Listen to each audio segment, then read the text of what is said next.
Hello, and welcome to Dolphin's Dive, the weekly strategically minded Handelabra stream hosted by Logic Dolphin. Handelabra believes in civil rights for everyone and in being as inclusive as possible, so any comments or activity actively working against those goals are not welcome and will not be tolerated. You can follow us at Handelabra Games on Twitch and Handelabra on Twitter, Facebook, and YouTube. You can follow me personally at Logic Dolphin on Twitch, Twitter, Discord, YouTube, pretty much any avenue. Sentinels of the Multiverse, Bottom of the Ninth, One Deck Dungeon, Aeon's End, and Spirit Island are all available on Steam, iOS, and Android devices, and One Deck Dungeon is also available on Switch, and Sentinels of Earth Prime is on Kickstarter, well, currently to be kickstarted, for an eventual Steam, iOS, and Android release as well, and you can back the Kickstarter by clicking this link in the game, or you can look up information at handelabra.com. Or go to sentinelsdigital.com as well, maybe. I haven't checked to see whether it's on that page as well. Yeah, so I've backed the Kickstarter. I'm hoping that it comes out. Let's see if I click this, it opens it up. Hey, it gives me a link here. Shows it. Yep, we're seeing it. Cool, cool, cool. It is currently at almost 17,000 out of 20,000. That's like 85% of the way there. 20 days to go, 625 backers. That's like 5 to the power of 4. It's kind of nice. Yeah. Let's get this going because we want Sentinels of Earth Prime. We would like this to happen. We would like to have more Sentinels content available. And the best part is that it will be compatible with Sentinels of the Multiverse. So you can couple all of your favorite multiverse heroes with your favorite Earth Prime villain in whatever environment you want to be in. Or you could throw in an Earth Prime hero as well, you know, that sort of thing. Hey John, welcome to the monthly OblivAeon match. Did I say monthly or weekly in the title? I can't remember what I put in. Should double check it says monthly. Weekly. I put weekly. Oh dear. Let's fix that real quick because it should be monthly. I just realized that I probably put weekly because, I don't know. We are not doing a weekly OblivAeon match.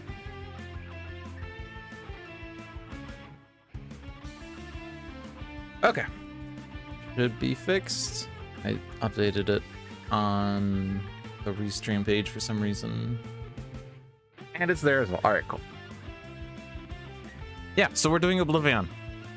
And the way that I do it is I just face it, Val, an OblivAeon battle every week.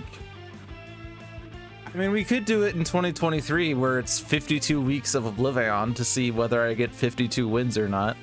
Someone in the Discords said that unlike the rest of Sentinels, OblivAeon is largely an RNG match, which I disagreed with and John disagreed with.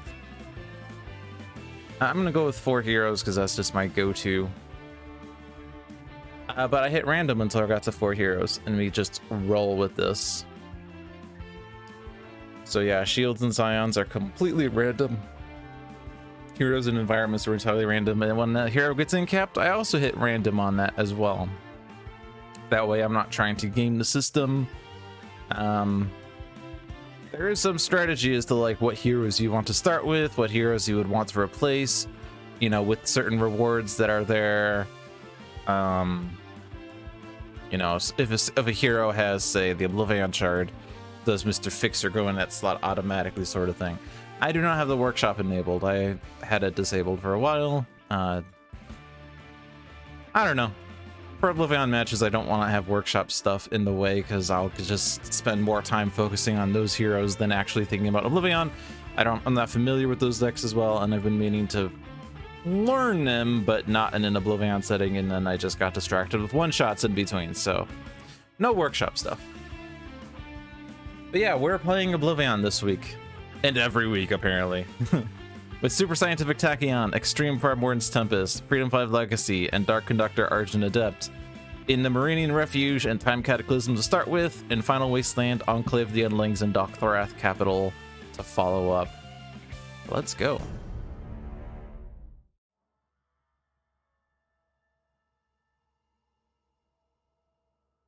I am far beyond your understanding. All my tests just lead to more questions. This calls for running more tests. Hashtag science. All right. So I don't exactly know what an over-explaining of OblivAeon would entail, but I'll try to be a little more informative as to my thought processes, I guess. I do try to explain what I'm thinking, but I'll be a little more transparent. So normally, like when I start a game of Sentinels, I would just go through all the hero decks and be like, this is what this hero has and what this hero has. But there is a non-zero percentage chance that OblivAeon starts by incapping a hero immediately. I don't remember which card that is, unfortunately. It's the one that says destroys the target with the lowest HP. Yeah. Heir to Nothingness. Destroy the non-villain target with the lowest HP. So if that comes into play, then Dark Conductor Archon Adept is just dead. So I don't really want to worry about that until after the startup goes out of the way.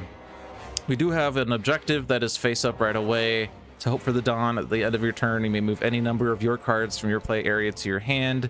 If you move at least 2 cards with powers on them to your hand, flip this card and put it in your hand. And this gives you Devastating Aurora. Now, the value of Devastating Aurora, in my opinion, isn't for the ongoing destruction or environment destruction, but for the damage, because this basically clears the field of Aeon Men, which you might not care about destroying Aeon Men. You might have an objective that requires you destroying Aeon Men. You might have Aeon Master, in which case you want Aeon Men destroyed occasionally. But this card is really good for wiping the field of Aeon Men. The damage to OblivAeon doesn't matter. I'm just on the first page, and on pages 2 and 3 it matters a little more because you obviously need to make progress. So this is, you know, a nice card for clearing Aeon Men. If you don't care about the Aeon Men, you might not want to worry about getting this right away, but to start the game off, you might as well just take this objective. There's no negative effect to it. You're not going to be damaged. There's no forced plays or anything, so you might as well take that. And then the rest of this comes down to what gets played. So we shall play the game. I'm actually going to, for the sake of information, let's leave card display time on long, just so that I can look at cards longer. Okay. So the Source of Foes, OblivAeon the Shield, Phase 1, bringing forth, hey, Aeon Master. Speaking of wanting Aeon Men to be destroyed, at the end of OblivAeon's turn, play the top card of the Aeon Man deck. When 4 or more Aeon Men are destroyed by heroes in one turn in either battle zone, flip this card. So Devastating Aurora definitely helps towards that end. The difficulty is that his end of turn play puts 1 Aeon Men in battle zone 1, and his effect on his card says put 3 Aeon Men in the other battle zone. So we're not really going to be able to get the 4 Aeon Men immediately, or can we? Aeon Master comes out. Now the annoying thing is that he flips if there are 3 Aeon Men here, so you don't necessarily want to put 4 Aeon Men into play right away, because the flip side of Aeon Master is pretty trash. But hitting him does play an Aeon Man the first time he's dealt damage in a turn, and at the end of this villain turn, the Scion turn, he plays the top card of the Aeon Man deck. Not really a good time for him to play an Aeon Man card in the same battle zone as OblivAeon, but it is what it is. Scion Reserve with his usual rules, and in battle zone 2 we have this person. I can't remember whether it's Void Soul or Nixius. I always get the two confused for some reason. Nixius in battle zone 2. So he flees from OblivAeon if OblivAeon's in that battle zone. He's not in the same battle zone as OblivAeon right now. And basically just deals damage. His destruction effect is to remove devastation tokens from the Inevitable Destruction card, which is in addition to the one that you normally remove by destroying a Scion. Alright, that's all that setup taken care of. The card play was Embracing Smite for damage, and card destruction, which doesn't matter.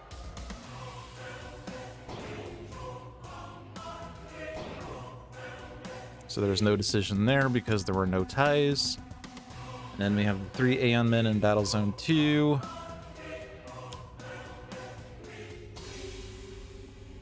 And then Aeon Men in Battle Zone 1 from Source of Foes. And here we are.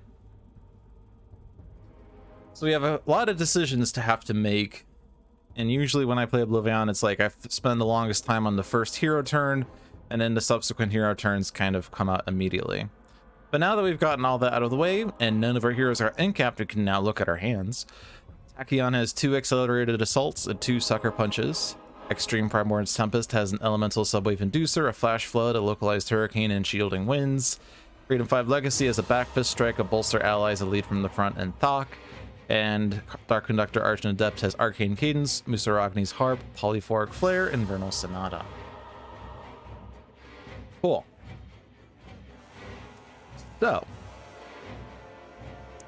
some of the philosophies that we need to embody as we play Sentinels in OblivAeon mode is what objectives do we want to claim. You kind of want to just kind of claim objective a lot. Does Tachyon have more than one card that says power on it? She does. Research Grant. And that's it. That's her only card that says power on it. So if she gets 2 research grants, then she can return 2 research grants into her hand. So arguably, she doesn't necessarily need to claim this, but at the same time, putting it in her play area means that she can trade it with someone else later if push comes to shove. And really, if you don't claim it, you're kind of like stalling this a little bit. So I kind of like to just claim it just so that it's in her play area. But before that, we have to make the decision about which battle zone to be in. And part of the rules about the Scions is that, where does it say it? Here. At the start of the villain turn, if there are more Scions than active heroes in this battle zone, add 1 devastation token to the inevitable destruction card for each Scion here.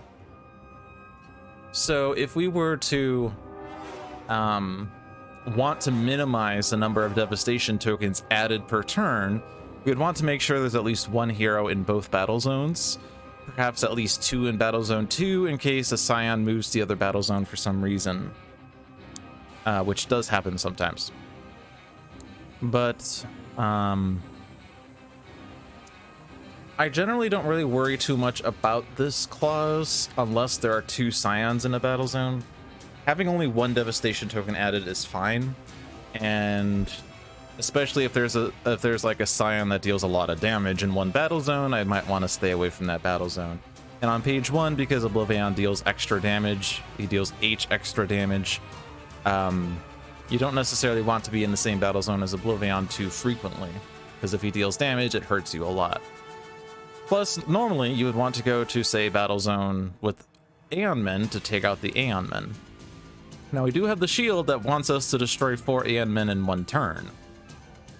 So, but we kind of got some luck here because Aeon Locust is here, and Aeon Locust says if no targets regain HP at the end of this villain turn, play the top card of the Aeon Men deck. So, like, we could totally get a bunch of Aeon Men in Battle Zone 2 and then return there later to, you know, destroy 5 Aeon Men in 1 turn, or 4 Aeon Men rather. We don't necessarily need to be in that battle zone for that to happen, and especially if we are in that battle zone, we do have to deal with Nixius, who hits the 2 with the lowest for 2 and 2, plus this Aeon Thrall that's gonna deal the hero with the highest for 2. Plus, if all the heroes go in Battle Zone 2, then there is an OblivAeon card that says move OblivAeon to the battle zone with the most hero targets, or if no targets are destroyed, move OblivAeon to the other battle zone, blah, blah, blah. Yeah. That's not the one I was looking at. Then move OblivAeon and all heroes to the other battle zone. If this card gets revealed, it's not quite the one. Which is the one? If no heroes are moved, which basically says, yeah, if no damage was dealt, move OblivAeon to that battle zone. But there's also one that says move OblivAeon to the battle zone with the most hero targets. Yeah, tear through reality. So if we want to like let Battle Zone 2 accumulate Aeon Men, then we might want to just stay in Battle Zone 1. And especially if no one's in Battle Zone 2, then say this Aeon Thrall doesn't deal damage, and then the 2 Aeon Men that get played off of the Aeon Loci don't deal damage as well. And say if we wanted to like save a devastation token by putting a hero there, we would lose that gain if that hero ends up getting incapped anyway. So maybe we stay in Battle Zone 1, plus it allows us to keep this Aeon Master a little in check. We can get rid of this Aeon Thrall so that OblivAeon doesn't destroy him. It's an innocuous one for OblivAeon to destroy, but it at least makes sure that there will not be 3 Aeon Men on a later turn. Potentially. So, going back to the question about what to do with To Hope for the Dawn. So as Iron Moose points out, Tempest and Argent have lots of powers. And we do actually have Super Scientific Tachyon here that can potentially put extra cards into play on her own turn. Which might mean we don't actually take this objective on second thought. So like if I can target Tempest or Argent Adept and get powers into play that way. Like if I reveal Tempest and get 2 Grievous Hailstorms. Or, you know, Cleansing Downpour.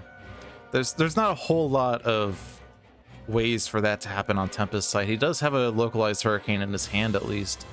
So if he reveals 2 ongoing cards, most likely we get, you know, a Cleansing Downpour or Grievous Hailstorm, but he does have a lot of variety of keywords, which makes it a bit difficult. Argent Adept also has a variety of keywords, plus the ones that say powers are instruments, which don't share any keyword with anyone else, so I don't know. That's also unlikely. Maybe that's not the strat.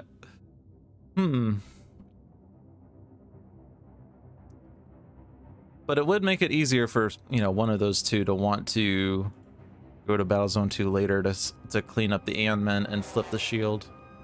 We're not in a massive rush to flip the shield though. Like, the advantage of like delaying page 2 is that you get more time to claim the objectives and get more rewards and all that, which makes your team stronger.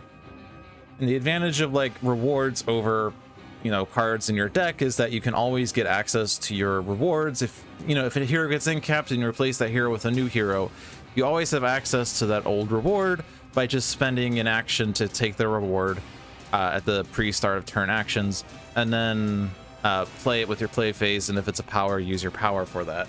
Versus, you know, if I decide I want to take Tachyon because she has Lightspeed Barrage, she could have all 3 copies of Lightspeed Barrage in the bottom of her deck, and it could take, you know, 5 to 8 turns to find a Lightspeed Barrage, and 5 to 8 turns is an eternity in OblivAeon mode. So the objectives are high value. So, and notice that none of my discussion has been centered around which Scion do we want to take out, because that's largely not the focus of this. Taking out Scions is a fool's errand, especially on page 1, because taking out a Scion means that it gets replaced immediately. So, don't bother doing it, it's just wasted effort. I mean, if you have damage that you need to use for whatever reason, definitely, by all means, throw it on a Scion if there's no penalty, but...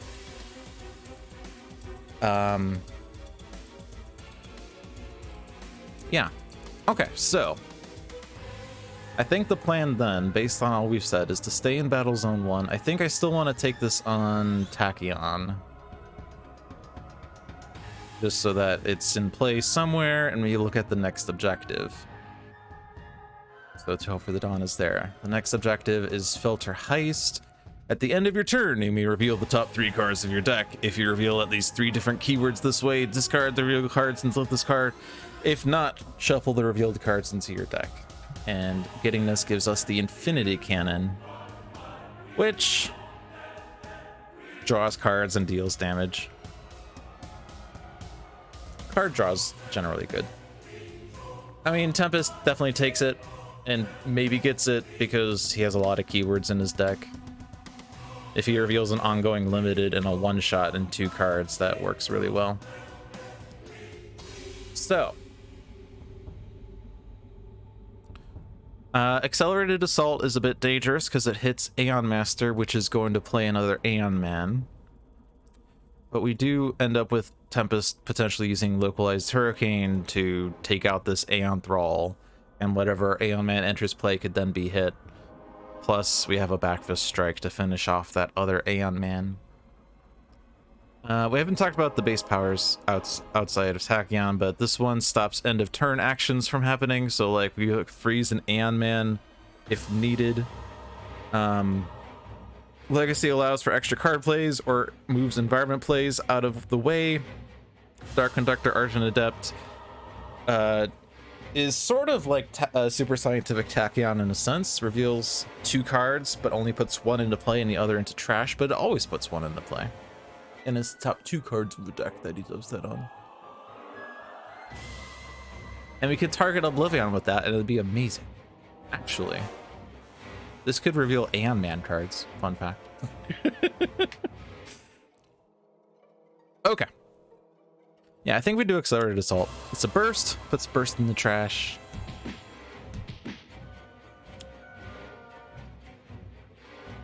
And we get Aeon Vassal with 5 HP, who deals damage, but if he's destroyed by OblivAeon, he adds a Devastation token. And we do have to be mindful of that fact. Because, well, OblivAeon is going to destroy any Aeon Men here at the end of his turn. Okay, so we do it on Tachyon, or do we spread it around for potential trades to hope for the Dawn later? Or alternatively, just hit Tachyon herself because it puts more bursts in her own trash. Who knows? It's impossible to know. Well, where's the percentage chances of this working on X hero? 2, 4, 7, 10, 13, 15 ongoings. So if I'm only focusing on the word ongoing, that's a 15 choose 2 divided by 36 choose 2 of that working, basically. Slightly higher because limited is also potentially a word that gets shared, but then it's a little weird because, like, Genebound Shackles and Electrical Storm work, but Genebound Shackles and Cleansing Downpour don't work.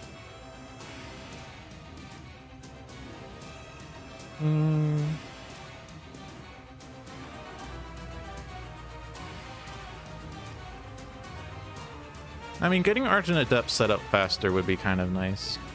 There's a lot of songs in there. So let's target Argent Adept with this.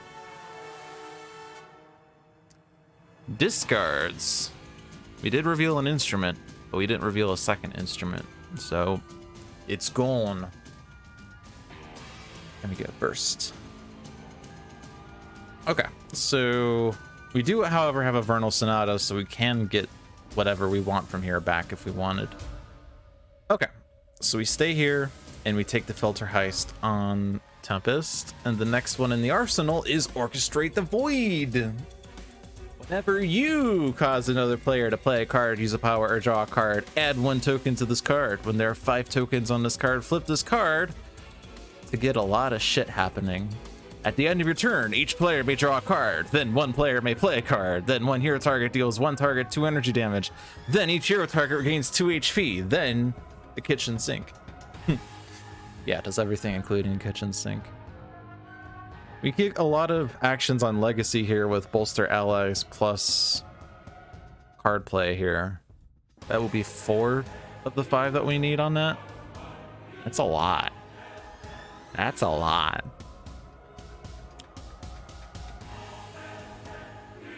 All right. Let's keep Aeon Master in check. We get a Vicious Cyclone and a Ball Lightning and a Vicious Cyclone. And the top 3 cards in my deck revealed 3 or more keywords, so I get my Infinity Cannon. Yay!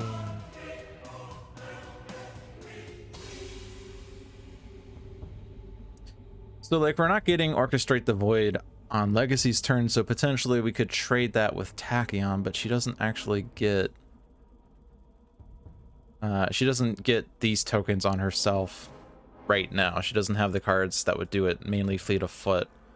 And this has to cause another player to play a card, not put a card into play, which is what this does. We got Orchestrate the Void. Next up is Hellion. At the end of your turn, this card deals your hero 1 irreducible melee damage, then deals each hero target 1 infernal damage. And when it would be destroyed, flip it to get Seraph for radiant damage, and if he is dealt radiant, you may play a card or use a power. Okay. So the hope was that would play Backfist Strike to finish off whatever Aeon Man was here. 1 damage isn't that much, we're just worried about OblivAeon destroying it. If I go for, like, Bolster Allies and then I give a card play to someone else, so I get 4 charges on this, Is there a way to kill him? I guess Sucker Punch would do it. You could also do Accelerated Assault, except that puts another Man into play. We have Ball Lightning, but that doesn't destroy ongoing cards, which, I mean, is still 4 damage, but it's also, like, against 1 HP, which is sad. And then this doesn't do damage directly, except for, of course, Polyphoric Flare. I think it's fine. We can just Sucker Punch the Aeon Vassal. Hey, Lightspeed Barrage. Grievous Hailstorm, Surge of Strength, Silver Shadow, and one player named Tachyon may Sucker Punch. We get Superhuman Durability. Alright. So Hellion is an objective that does have a downside, albeit a small one right now. But there are some reasons to want to take it even with downsides. Obviously the damage is, you know, the downside. And it's not even that much damage right now. But it being a 13 HP target, especially if it's like there's nothing else to hit right now, means that I do have something for my heroes to focus on for the time being. So,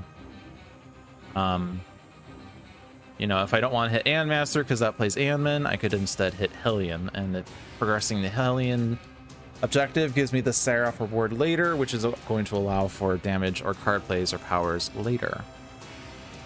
And 1 damage isn't that much in the grand scheme of things. We didn't take that much damage on turn 1, even though we're, you know, in the same battle zone as OblivAeon, so it's kind of scary. But if OblivAeon does deal damage, he does end up hitting Hellion as well. For instance, if he were to play Tear Through Reality, for instance, he would deal 6 and 6 damage, which almost takes out Hellion by himself, which is pretty powerful. All right. So we have everything set up, or not really everything set up. We've cleared all the Aeon Men from this battle zone. So Aeon Master's not flipping and OblivAeon's not destroying anything other than the Aeon Man that Aeon Master plays. Battle Zone 3, Battle Zone 2, we have to hope for the Dawn eventually.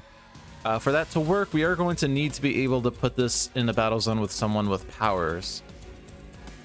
So like, currently that would actually be Tempest, because Tempest does have 2 powers, but he doesn't have an active objective right now. The next objective is Infusion of Power.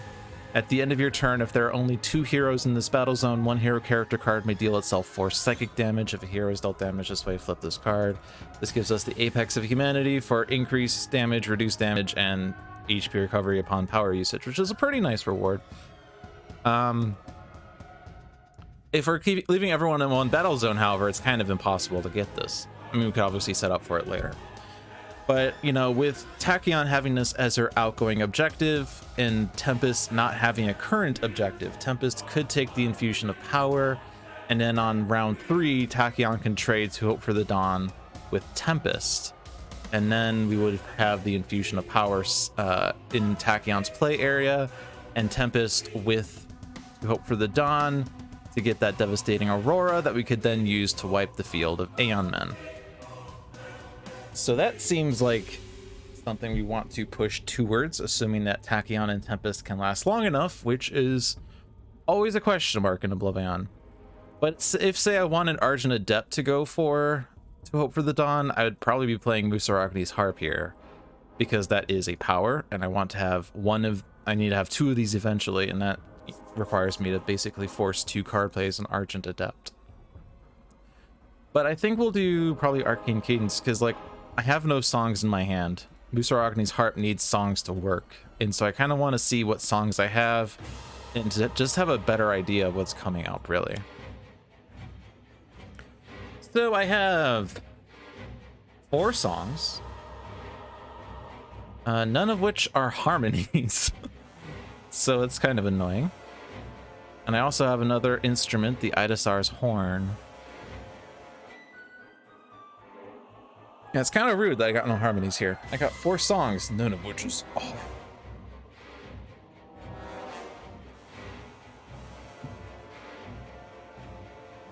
So that's interesting. Inventive Preparations card plays are really strong. Syncopated Onslaught's increased damage dealt by X target is strong. And then the other 3 cards are not I know strong. I mean, being able to destroy ongoing or environment cards is pretty good, except we're not playing base Argent Adept, so I can't enable this immediately. I would need an instrument that performs melodies, such as Idasar's Horn. And really, that and Scaretso are the only things that really synergize with anything I have here right now. I do have a Silver Shadow, though, which activates an Accompany, so I could activate the Accompany on Inventive Preparation and be totally fine.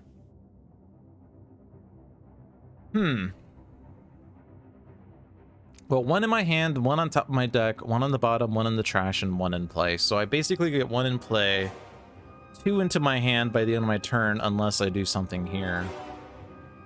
Which, it could be fair to do this in Argent Adept to get him set up faster as well. I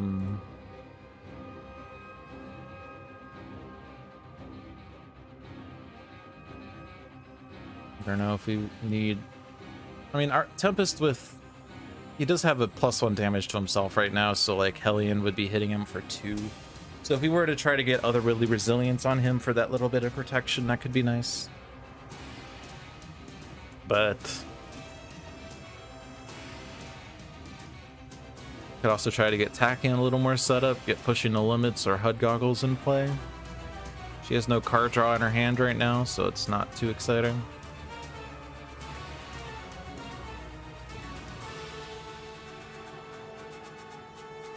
The other advantage of this is that Dick digs deeper into his deck, which putting one card on top of the deck this way means that like I'm drawing one of these cards on my draw phase, which means I'm not getting to that, you know, harmony that I want. So let's see.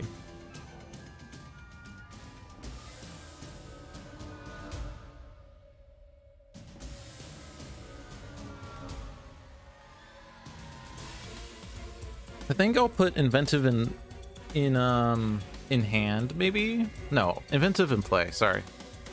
Inventive in play, Saraband in hand, Idasar's on top, maybe? I even want the Saraband. I'm just thinking maybe some Environment Destruction could be nice. We are in the Marine Refuge. There are some random weather effects to think about.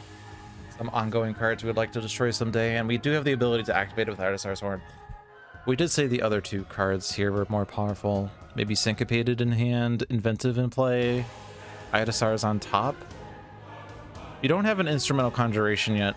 You could put Idasar's in the bottom, so that it could be gotten with Conjuration later. Saraband somewhere. Saraband on top. Idasar's on top, so I could play it if I decide I want it.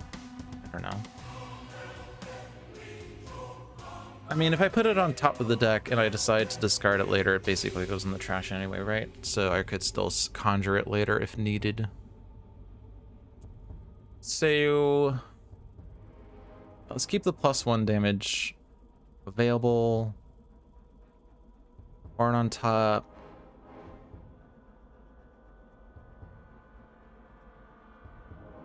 Scaretso on bottom. Saraband in the trash, Inventive in play. And let's see what I got.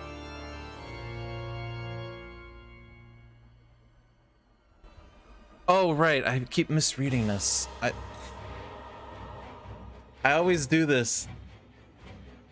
I always think it's reveal the top 2 cards of one deck. It's the top card of 2 decks. It is not Scientific Tachyon's effect.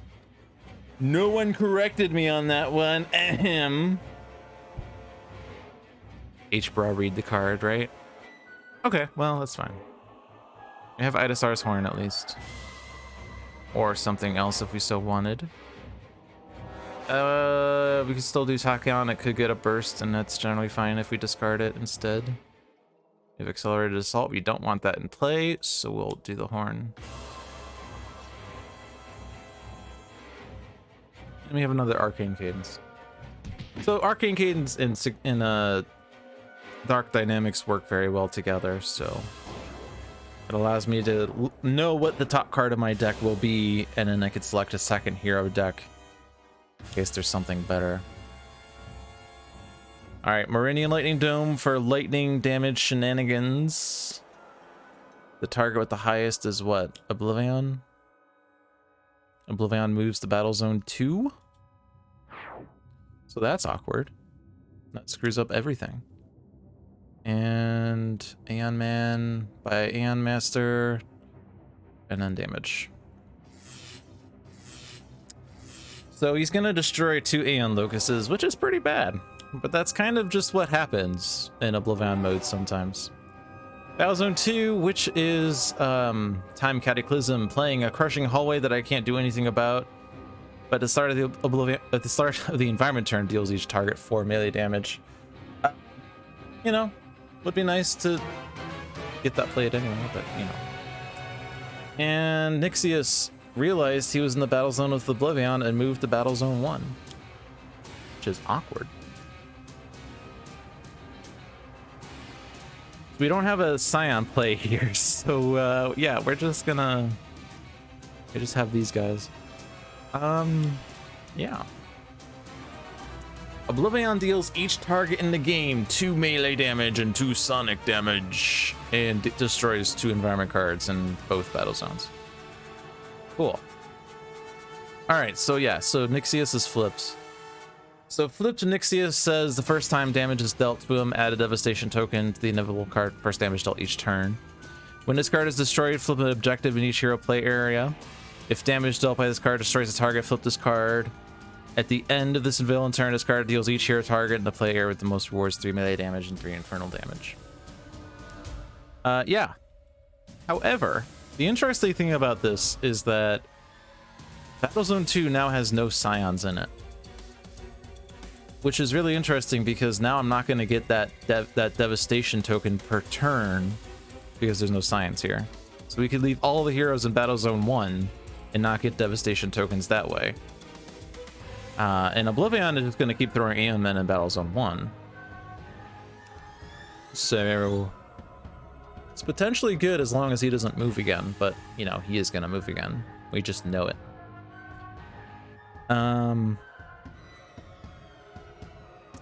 But yeah, he is destroying Aeon Locusts, he's destroying the Aeon Thralls, he's doing a lot of damage to Hellion, damaging Aeon Master, hitting us as well. So I don't know if the order really matters, but let's, I guess, like, he's dealing each target in the game, so it doesn't matter if he changes battle zones. So might as well just take out the Aeon Thralls. They will do nothing because no one needs to regain HP in that battle zone.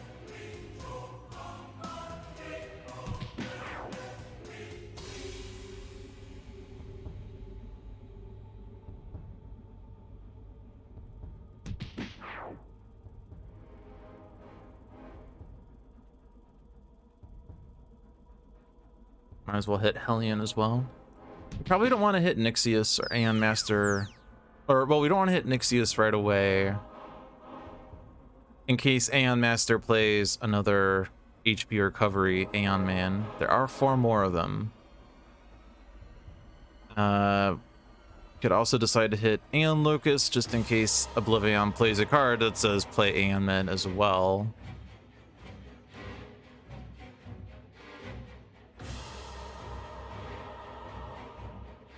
Yeah, let's hit the Aeon Locust first. Lots of OblivAeon plays. However, Focus of Power is great. It does nothing.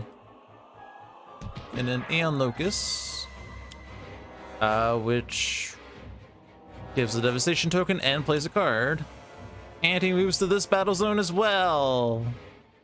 And this means that Tachyon is dead, Tempest is dead, Archandepp is dead, and Legacy is dead as well. Yeah. Alright, team is wiped.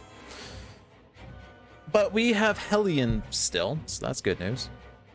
But we lost all of our objectives. Orchestrate the Void at 4 is really painful. We did get the Infinity Cannon at least. And yeah, we're gonna have Seraph. But that's what happens in OblivAeon mode sometimes. You can't predict one round in the future sometimes. Okay.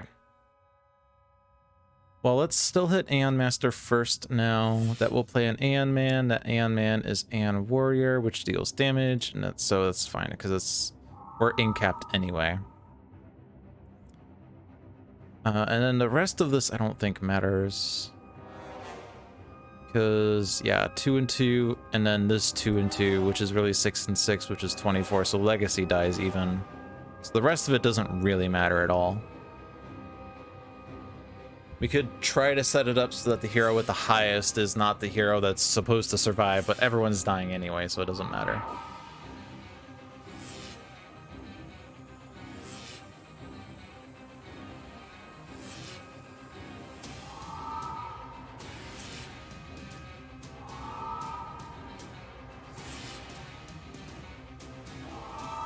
Valiant effort, team.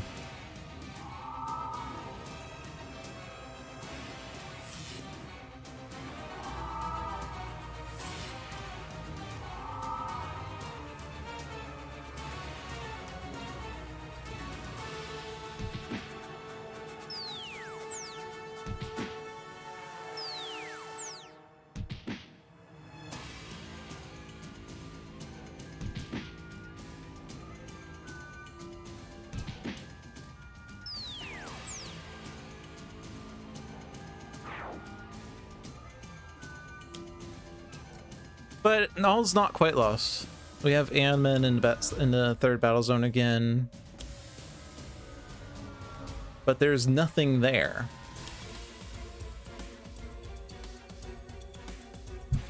And we said previously that would be pretty tricky to get the infusion of power. But we can actually exactly set up for this now by putting 2 heroes in one battle zone and 2 heroes in another battle zone. And Tachyon didn't have any rewards anyway, so yeah, potentially just pretty straightforward to accomplish this. Again, you know, OblivAeon in Battle Zone 1, and we want to kind of stay in Battle Zone 1, which is kind of annoying. Plus, we do have this focus of power that now that OblivAeon is here, he's going to add a Devastation token and play the top card of his own deck, but we can potentially destroy that. Most likely have an incap that does it, such as Tachyon's does. And just that one? Okay.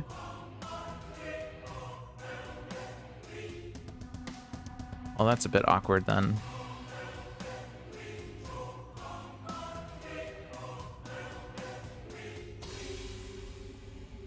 Well, and the other thing is that, like, Nixius is here at 6 HP, which damaging Nixius is kind of bad because it adds a Devastation token, but taking out Nixius does remove a Devastation token. But furthermore, Nixius's destruction does flip objectives in each hero play area. So despite what I just said about, like, we can set up for this perfectly, we can also not set up for this and just get 4 objectives in each play area, and the 4th hero takes out Nixius. Potentially. Accomplishing that might be a bit troublesome because we need to be able to damage him for 6, and if we can't damage him for 6 at once, we get a Devastation token, and if we can't damage him for 6 in one turn, then we're going to get 2 Devastation tokens. Unless the second blow kills him. But the way that I do this is I hit random, so we might as well do that, and we get guys. Fantastic. Exactly what I was hoping for. Does he have ongoing destruction? No. Well, he's gonna stay there. And then we have Voidguard Writhe. Do you have ongoing destruction? No.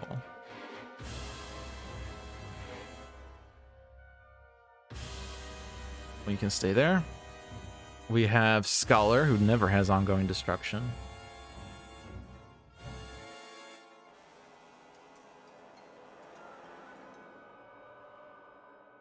I mean, destroying Nixius gives us objectives, so I'm not going to set up for this objective. And then we get Setting Sun Ra, who also lacks ongoing destruction. We can see that these cards do not say ongoing destruction on them. which kind of sucks. We do have a means of doing ongoing destruction, but it requires us to use an incap, which means that we're not going to get a full benefit out of infusion of power. Can we destroy Nixius in one turn with one set of damage?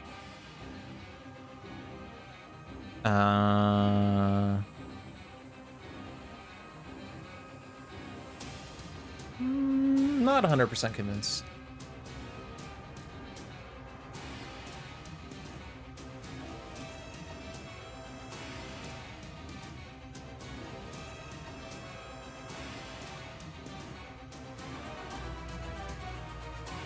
So we don't need to worry about Aeon Master playing Aeon Men, at least, because we could destroy the Aeon Men in Battle Zone 2 quite easily.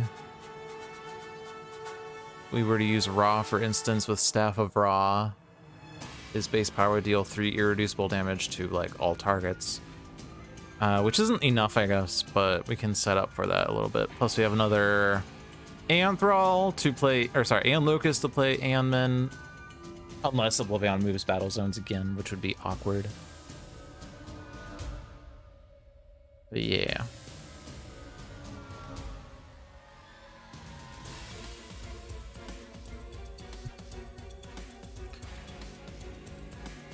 Alright, so how do we want to do this? We want to destroy Aeon Locust in this battle zone because OblivAeon is going to destroy it currently. And that's going to play an OblivAeon card, which we saw how terrible that was.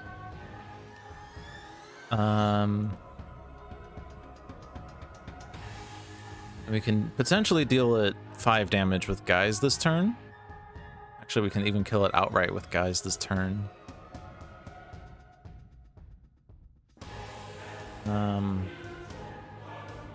That means that that's how we could just deal with that.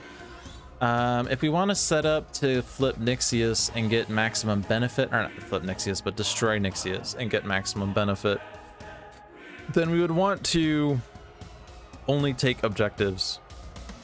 It's very likely that OblivAeon just destroys Nixius by damaging everything in the game. So I might not just worry about doing that myself. It does put us at risk of a devastation token getting added for whatever reason, but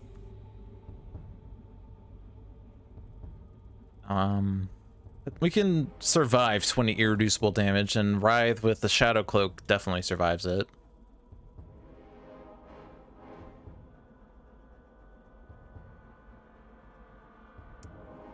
Setting Sun Ra is probably not going to use his base power this turn if that's our intent. Because that's going to hit Nixius and hit Aeon Master, which will play a card.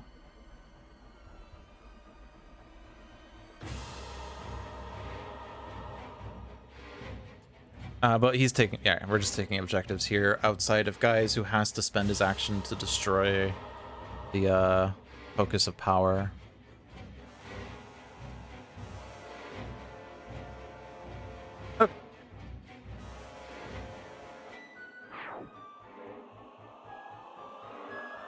Yeah, if I do Say Cheese to hit Aeon Locust, he has 5 or fewer, so I do Look What I Found to hit him for 3. Next damage is increased by 1, so my base power now kills Aeon Locust. So I can just draw a card off of this. Hit Aeon Locust. I could have done the same actions in order to take out Nixius, but that would have gotten me 0 benefit. And oh good, retcon. That would have dealt with the ongoing. Stay here and take the objective. Now the thing to note, oh hi Citizen Storm. The thing to note about hero incaps, where does it say that? I think it's in the rules, isn't it?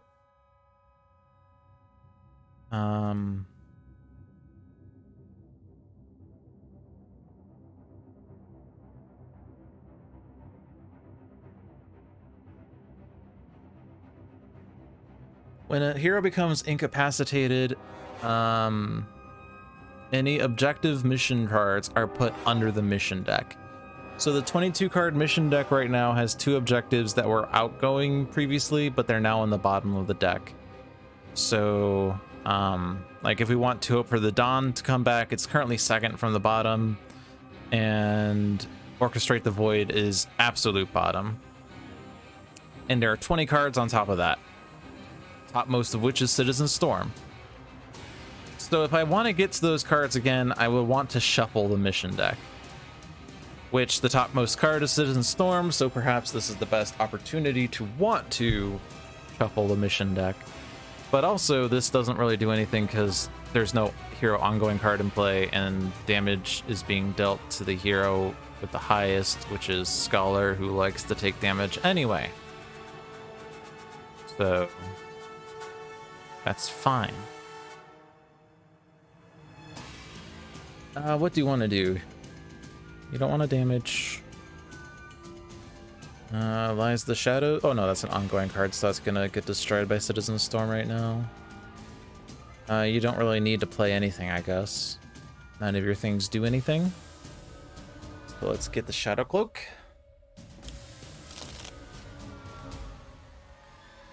Umbral Siphon to prevent HP recovery if needed. Cool. So yeah, I'm going to take Citizen Storm just because if Nixius gets destroyed, I would rather get an objective than to not get an objective. Also, the disadvantage of like shuffling versus taking an objective, other than the fact that we know that the bottom two cards are out of the way right now, is that shuffling the mission deck could put Citizen Storm back on top again, and then Ra would have to shuffle the mission deck again. So like, shuffling is sometimes not worth doing. It's only a 1 in 22 in that case of getting the same objective back. I think Scholar here is just going to know when to hold fast because those cards aren't going to do anything either. Offensive Transmutation, Flush to Iron, Transmutive Recovery, Get Out of the Way, Alchemical Redirection, Citizen Storm hits Scholar, cool. And Ra will take the True Hero. Hopefully Nixius gets destroyed so we get 3 objectives for free.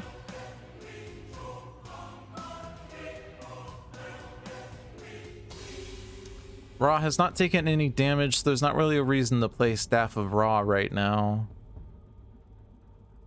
I don't think there's really a reason to play Summon's Staff either, because I could just skip, and draw 2 extra cards. Because I don't want to use my base power, because that's just going to hit Aeon Master, which is going to play an Aeon Man, and Nixius, which is going to add a Devastation token and blow up Battle Zone 1.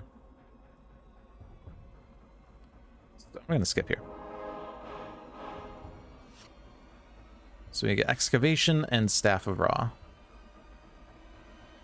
And presuming that Nixius is going to get destroyed, I'm going to skip. In fact, if Battle Zone 1 does blow up, then Nixius gets destroyed, and we do get our objectives anyway.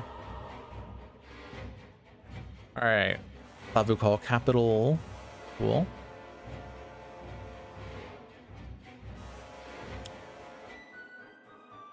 Each player's going to discard a card. Cool. So, assign with the lowest deals hero with the lowest. If that hero is not incapacitated, each player discards 1 card. So it doesn't even matter if damage is not dealt, we still have to do the discard. This provides a -1, right? Yeah. I think I'm fine taking the damage. And we're all discarding, yay!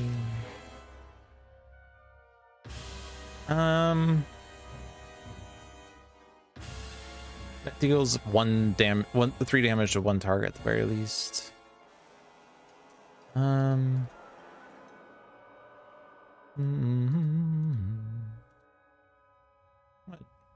Get rid of that one anyway. Scholar. Solid to Liquid is usually my mech card. And this card that I discard is then going to end up being removed from the game eventually. So I probably don't want to discard a Staff of Ra here as the result. I can discard an Excavation because it's not going to be played for a million turns. Aeon Master plays Anthrall. That's a fine one. Nixius is going after someone. Let's say Scholar.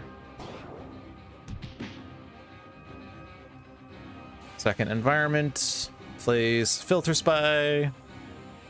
Going after Aemon. Aeon Locus decides to play a card. Aeon Locus plays Aeon Locus. Aeon Locus healed Aeon Locus, so that one doesn't play a card. Alright, we made it here without environment destruction. And Global Devastation comes again! Yay! Keep destroying Aeon men, why don't ya? Well, it's a bit rude. It's a bit rude. Well, I definitely hit Nixius first in this case, because this destroys Nixius in one hit and gives me my objectives.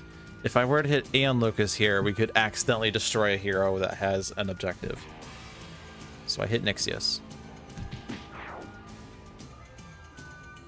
So we get Apex of Humanity, Citizen Storm, and Brother Sacrifice. Yay!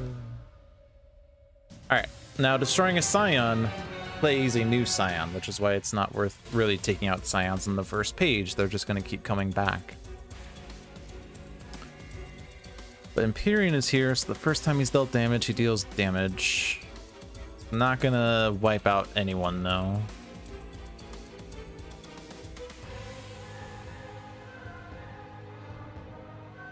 Should I have hit Citizen Storm first? Would he have counted as a new target on his flip side? I never really remember the rules on that. I think at this point I destroy the Aeon Locuses first. Basically same rules as before, just see what's gonna get played. We do have a Brother Sacrifice to save heroes if worst comes to worst. Heal each target damage, move heroes to the other battle zone. If no heroes are moved this way, move OblivAeon to the other battle zone. He's in battle zone 2 right now. Why is he in battle zone 2? Oh, because he destroyed this. And this says move OblivAeon to this battle zone, so yeah. I mean, everything is being dealt damage already, but now's an opportunity to take out Aeon Locus.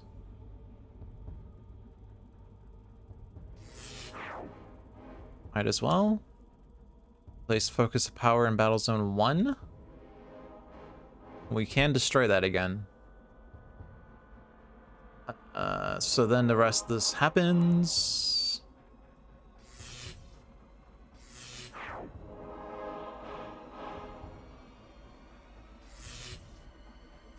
It's actually good for OblivAeon to be in Battle Zone 2, except he moves back here, right? So yeah, now he's going to destroy Aeon Warrior, which is going to hit a hero. And we could select more precisely who he hits. Oh no, he didn't hit a hero. Why did he not hit a hero? Oh, because there was no hero in Battle Zone 2 for that? Okay. Maybe that makes sense.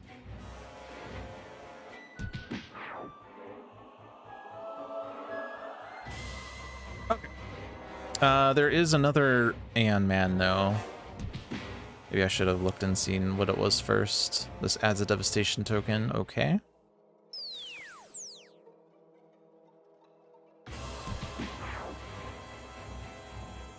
So we're back to 12.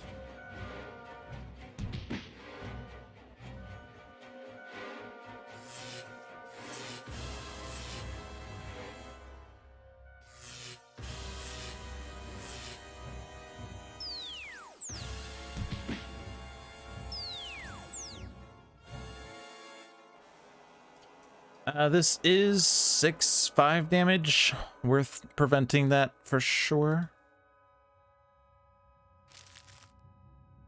It's actually 4 damage. Oh, because he has Apex of Humanity. So it is -2 to him now, which is nice.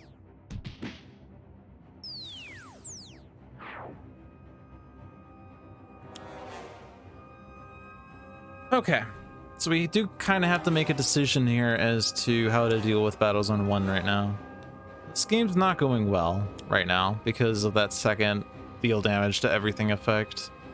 We have thus far been incapable of getting 4 Aeon men in one battle zone.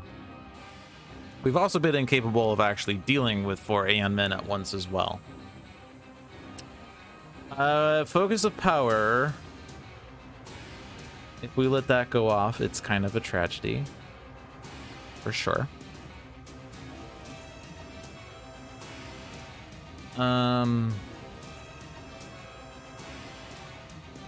That also plays the top card of OblivAeon's deck. But we are at 12 devastation tokens right now, and a hero is likely to get incapped if anyone stays in Battle Zone 1. So the inevitable might just be that an environment is getting destroyed. Now, an environment destruction is sort of okay because it does deal a lot of damage to Scions. The bad news is this destroys Aeon Master, and destroying Aeon Master means that we lose the ability of dealing with the second side of the shield very effectively. Because this checks for no Aeon Men at the start of OblivAeon's turn. And Aeon Master, of course, puts Aeon Men into play immediately. Getting rid of Aeon Master means we get that effect very easily, but it makes it harder to deal with this effect because we can't necessarily hit Aeon Master to get more Aeon Men into play. It's weird. So, if we flee to Battle Zone 2, it's likely that OblivAeon destroys Environment 1 and wipes out Aeon Master and most of Empyrean, except Empyrean is a flip side. Plus the Scion that Aeon Master that replaces Aeon Master would also be dealt for 20 plus H damage. But of course, the downside is if there's no hero in Battle Zone 1, then we're adding 2 devastation tokens. Moving to Battle Zone 2 means that we're going to be dealt damage by the Aeon Men here. And yeah.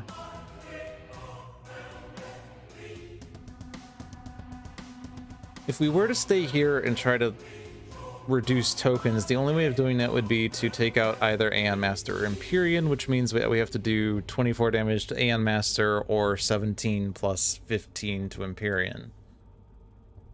Which is a lot of damage right now because we don't really have that much set up.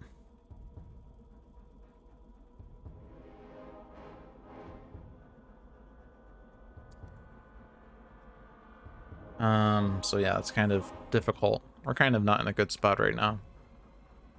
Plus, if I were to leave this in play, then OblivAeon could once again move battle zones. There's still a Tear Through Reality in his deck. 3 copies of it. So yeah, it's not good. Plus, the Scions could also move OblivAeon to the other battle zone as well.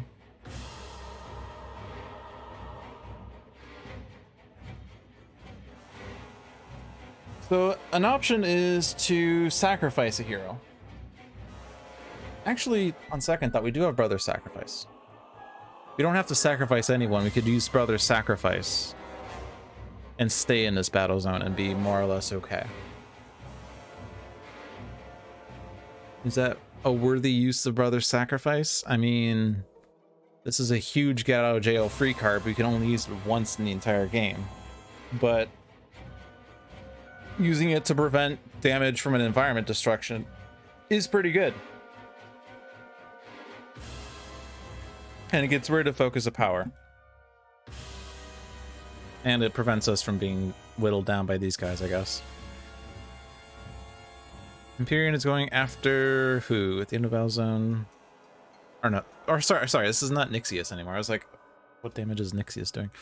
But yeah, he doesn't do anything by himself really unless he's dealt damage. And this guy, of course, if he's dealt damage, he plays an Aeon Man, but otherwise doesn't do anything. And this guy damages us.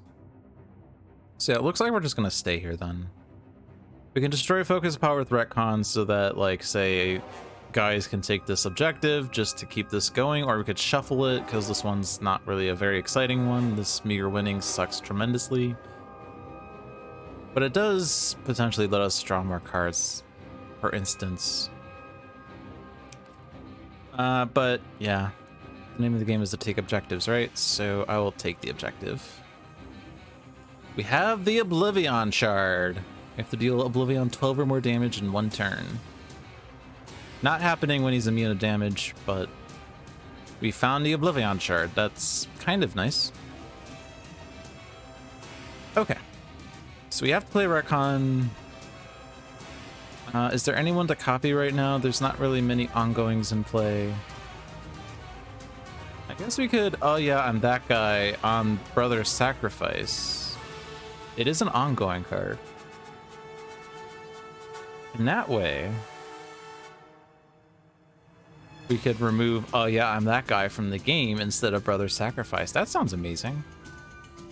I could just play that off of Archon, or I could draw a card. It doesn't matter how I do this. Stun. Destroy this one. Play, oh yeah. High five Scholar. Or, Raw rather. I don't need to play Blatant Reference. I don't have cards for it, so I shall draw. Guys, the Barbarian. I shall damage and Vassal. Just because I don't want OblivAeon to destroy that one. It's an extra devastation token. Alright. Gimmicky character is kind of impossible to play in OblivAeon mode.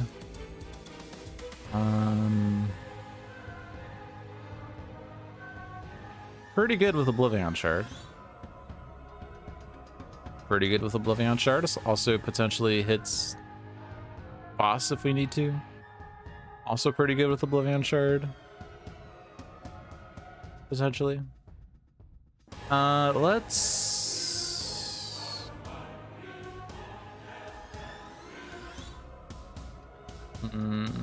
Let's get rid of that one.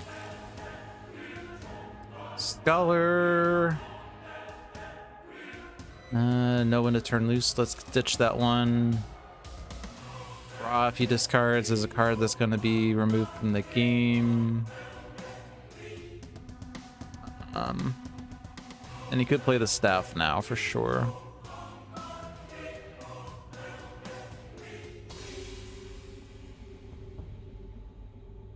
think I'm happy not having him discard.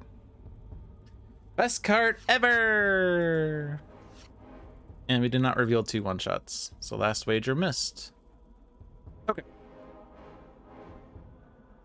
So do we want Shattering Blow on Writhe, or do we want to take the Infinity Cannon?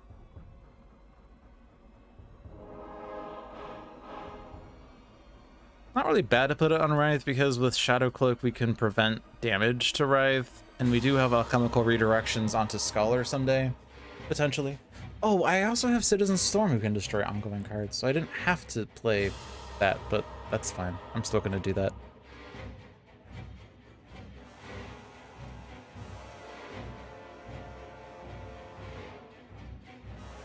The question though is like, I don't really, I guess I could use Umbral Siphon as a power if I were to take this objective. Because I don't have another thing anyway.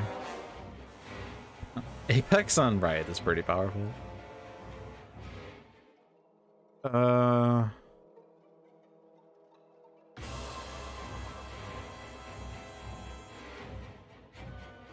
Like, Umbral Siphon will take out Aeon Vassal, so I don't need the Infinity Cannon. And we do probably want that Unwrithe just because that seems powerful. So I guess I will. I was hoping to get the card draw off of Infinity Cannon, but instead I will do this.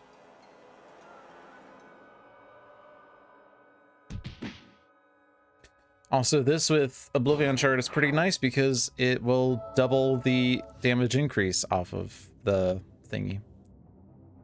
Also, this is really nice with OblivAeon Shard. Nice. Alright, next on the docket is Create Contraption. Whenever an equipment card is discarded, add a token to this card. When there are 5 tokens, you get Chekhov's Hairdryer. Cool.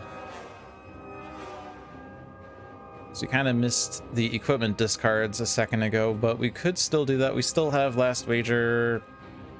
2 heroes have equipments. Cloak Projector and Staves, I guess. Is there any reason to want to do this effect? Meh. So take. Okay. We have Immortal Form the Energy. Does this do HP recovery? No. But we have Immortal Form the Energy, which is part of what Scholar wants. So I shall take it. And I guess that means I'm hitting someone. I guess I could just hit up OblivAeon. We don't want to hit Empyrean because he deals damage. We don't want to hit AM Master because that plays a thing. We could also hit Writhe, I guess, if we had to, because he wouldn't have taken the damage anyway.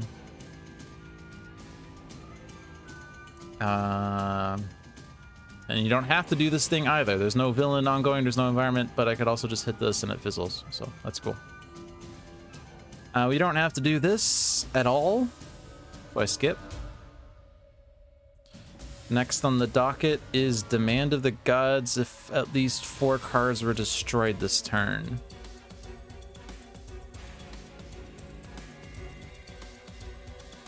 Kind of hard for Ra to do that.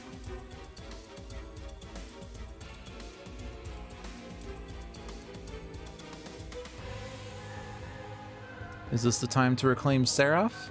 This is actually really easy on Guys, because Guys destroys a lot of cards. Once he's set up. He's not really set up right now.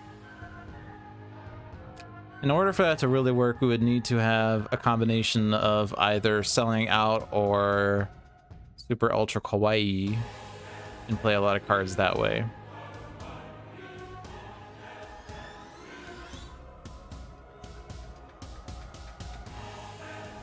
I mean, some days Ra might be able to just wipe the field in one turn, but not set up for that right now. Do we want Seraph yet?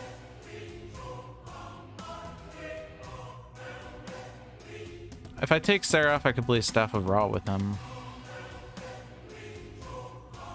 I mean, this is a Ra card, isn't it? It has Ra on it.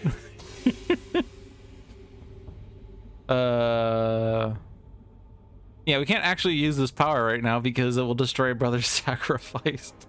And then it will remove it from the game. So we're not using it right now. Actually, we can't use it for a while until we decide to get rid of Brother's Sacrifice, I guess. Maybe that wasn't a good idea for Ra to get that. If we take Demand of the Gods and we get it, then we could destroy this one instead. Actually, this is a really good one for destroying Eoman, isn't it? Actually, I do want that then on Ra, probably.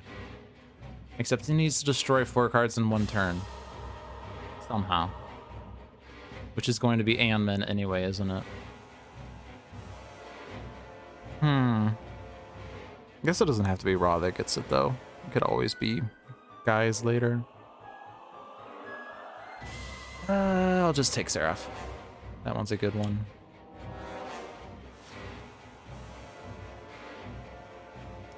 Drawn to the Flame is fine. That can be used.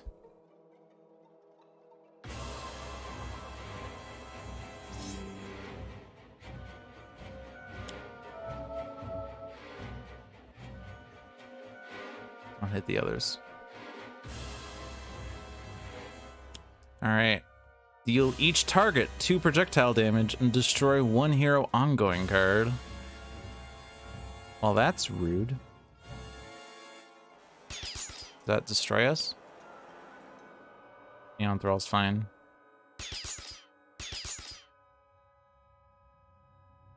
Guess order mattered. Well, not really, because he was going to hit Aeon Monster anyway. And then hit the Aeon Thrall that way.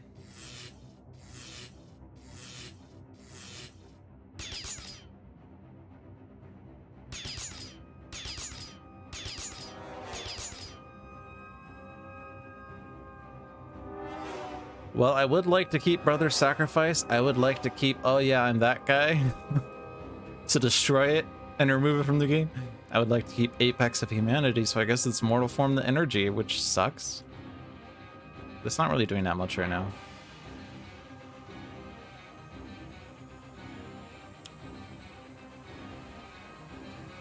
Move any Aeon in the other battle zone to this battle zone. Awesome. Well, Aeon Master is going to get destroyed anyway, which is going to destroy and remove all the Aeon Men, so it doesn't really matter. It doesn't really matter. The player deals 5 energy.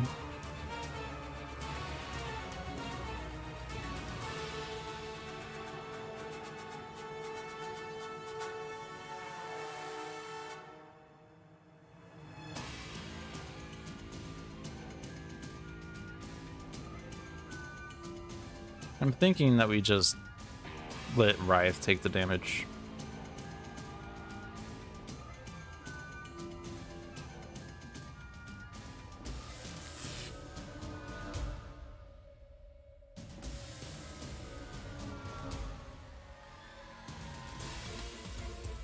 Because Riot has so much protection right now, so we can take the damage and can save our cards. Yeah, well, yeah, this kind of sucks. Because we're removing all the Aeon Men because Aeon Master's getting destroyed and it's not a hero doing it.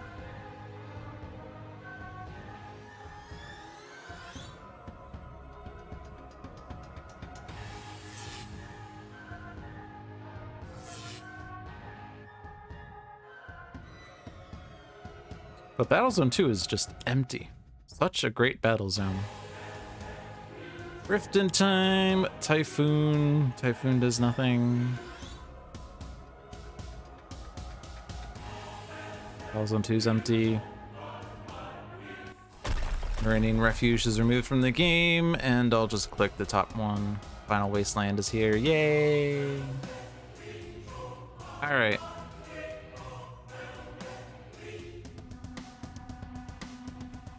So of course, we hit a hero and we prevent them. Game data changed with preview. Please report feedback. Game data changed with preview.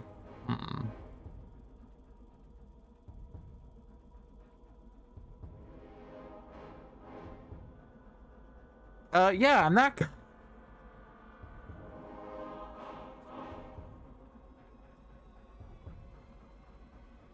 And oh yeah, that guy was removed from the game. Cool. Oops. I hit choose for me and I shouldn't have.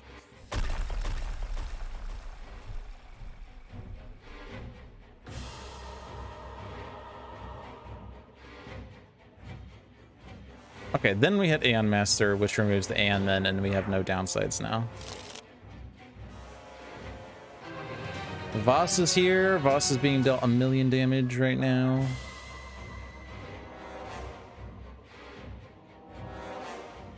So of course, Voss is a thing that says reduce damage dealt to him by X, where X is the number of devastation tokens on the inevitable destruction card. So it's generally really hard to hit Voss, but he's going to be hit for 24 irreducible damage right now, plus there's 0 devastation tokens right now. Which is nice, but also the whole thing about Voss is that when you would win the game, he flips to the side and there's a phase 4, but usually at that point it doesn't really matter. And then Empyrean flips, and he's not really taken out yet. It's also 25 because Nemesis, nice.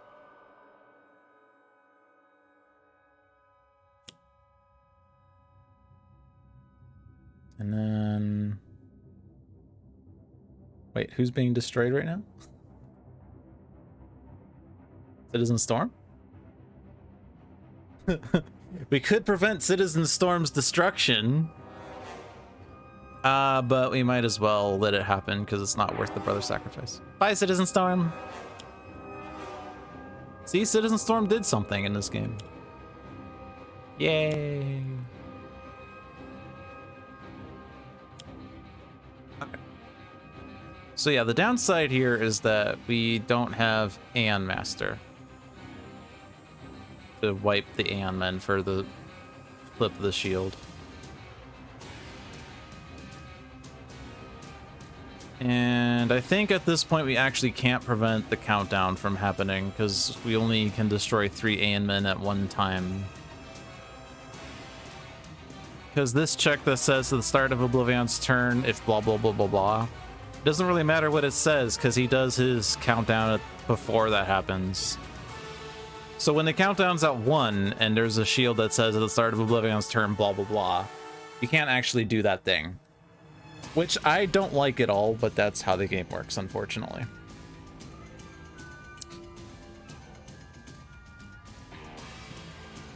Okay, so flipped Empyrean is immune to melee and projectile, and if he would be dealt energy, he regains that much HP instead.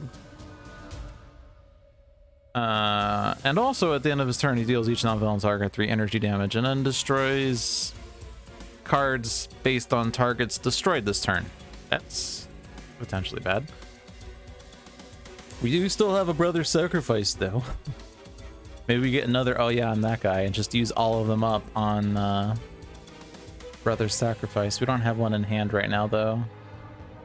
Still have the last wager. Our goal is to discard equipments for that. I guess that means we discard a Staff of Ra in the end.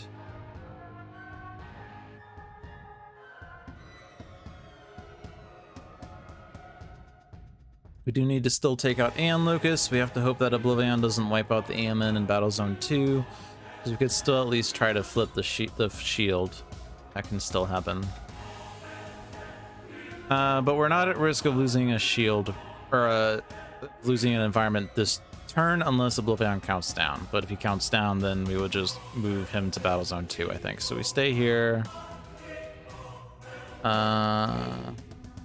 We could shuffle this at this point because, like, that does help take out AMN, but getting it is kind of difficult. So this is a good time to shuffle, I think, unless you want to trade. Trade for Shattering Blow, trade for Create Contraption. Neither of those are really worth. But shuffle. Orchestrate the Void is back! Yay! Alright, let's do this. See if we get... Oh yeah, I'm that guy. We did not. Oh, but we have... where did I leave that? Which gets it back. Nice. So I will play that. Draw 2 cards. Neither of them are oh yeah, I'm that guy rather. So, oh right, it's not in my trash because it got removed from the game. Never mind. What am I talking about? Let me go back then because I need to think about this then. I'm still gonna play. Where did I leave that though? We get Retcon. We get Look What I Found. So is it better than taking one of these instead? I don't think so. Retcon was one of the cards that were drawn. I have a blatant reference in my hand. Say Cheese isn't that exciting. I have to Look What I Found. So I guess I did get what I was looking for in the end. So it doesn't look like I'm going to accomplish this unless I end up drawing it now and I use it off of, say, this Incap. Yeah, you're the only one I can really hit anyway. Falling out, however, is not it. Oh, but we still have a draw chance. I don't like Say Cheese. It sucks. Discard an equipment.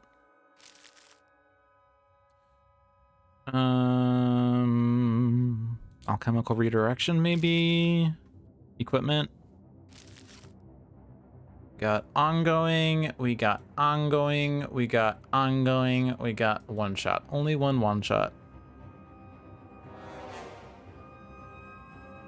Okay, so who's going to take Orchestrate the Void then? The one with the open slot is Ra, but he doesn't really allow for card draws or plays or powers outside of that Incap. Scholar sometimes does. He does not have those in his hand right now. I don't think Writhe does. And I don't think Guise does, unless we have an Incap that's really good for that.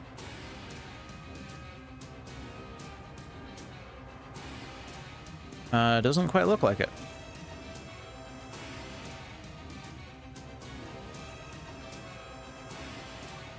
So I guess Orchestrate the Void just goes to Ra? And we're doing Incaps in the interim, or...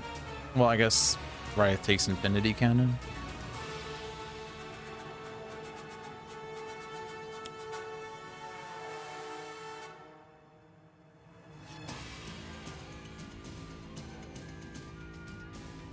So we do have a Nowhere to Hide, so we could make damage to Voss Irreducible if we wanted, but don't really need to right now.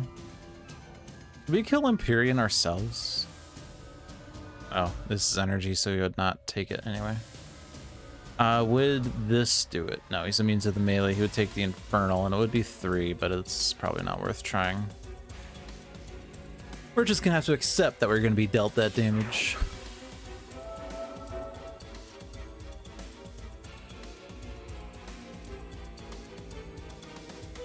I guess we can offensive transmutation. It is Infernal, so it would hit him, yeah.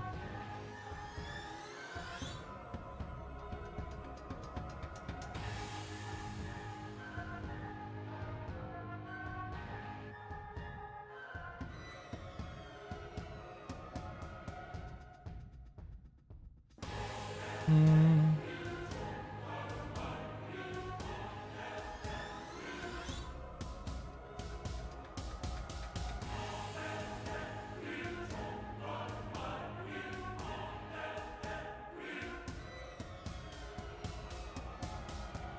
guess Seraph was doing... Oh no, it's only 2 damage.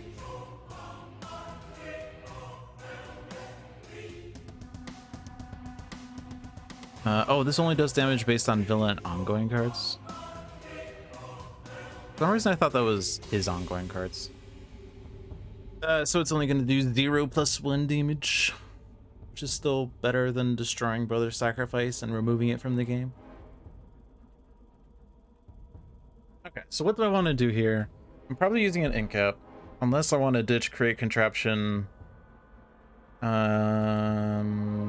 don't have any more. You don't have any more equipments. You do have at least 1 equipment there.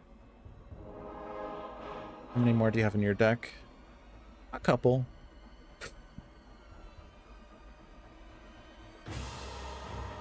I'm thinking of doing play a card on Scholar to offensive transmute Empyrean and play Flesh to Iron to keep Scholar alive.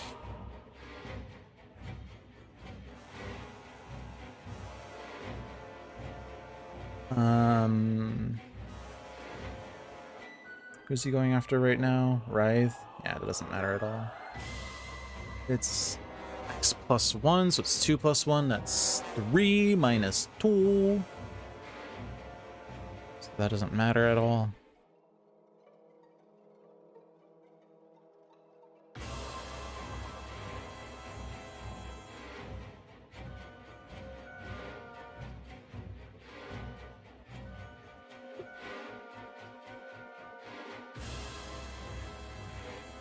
Is there a potential for killing Empyrean instead?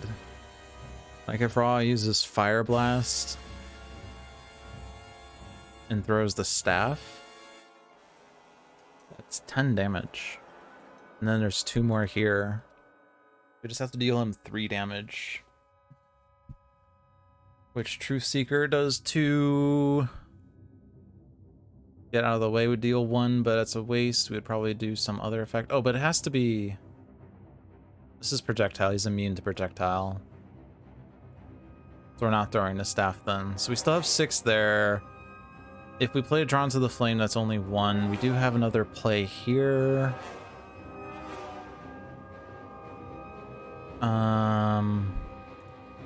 If we were to play Fire Blast now to deal 6. We do have like 3 damage here that I kind of wasted, right? Oh no, the Infinity... Oh, but we were... Right, yeah, the 3 damage was going to be Umbral Siphon. I did Infinity Cannon on Aeon Locus. Which doesn't have to be done, maybe. There's probably another way of doing that. Let's go back for a second and see. I don't necessarily even have to play Infinity Cannon either.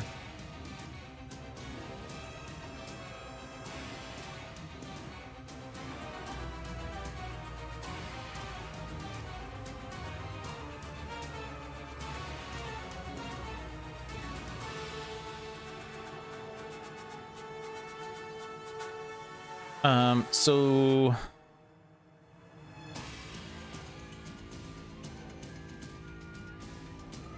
I'm pretty sure there's a way of doing it. Just throwing the staff at Aeon Locus would do it.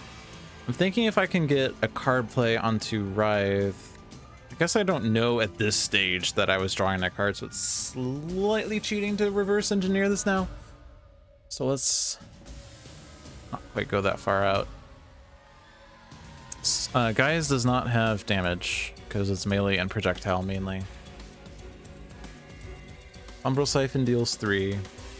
So if I do Fire Blast to deal 6 and Seraph says like do 2 damage here. 6 and 2 is 8, plus 3 is 11 is 14. So Scarlet would have to do 4 at this stage, which is not quite enough. So if I were to say at that point I give up because it's impossible and I do this to take out Aeon Locus then, which is the reasonable course.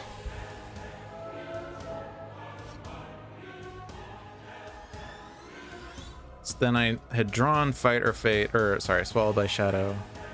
What was I saying? Fight or Fate. So now I know that if he's at 4 or fewer, this would work. So Fire Blast to deal 6 puts him at 9. The problem is if I'm trying to set this up with this card play here, it doesn't actually work. Because I'd have to use this card play to deal 6, and then I have to deal 5 damage on Scholar's turn with 1 play and 1 power, which is not happening.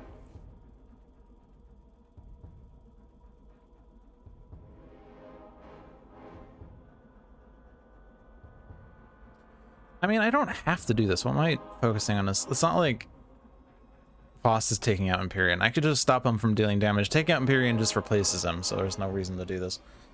This is where I get hardwired into one train of thought, and then I work so hard at making that work that I realize later there were other options. Yeah, that shield is just not going away. The shield's never gonna work, because he keeps destroying Aeon Men in Battle Zone 2 by himself, so this sucks. But I can't really do anything about that.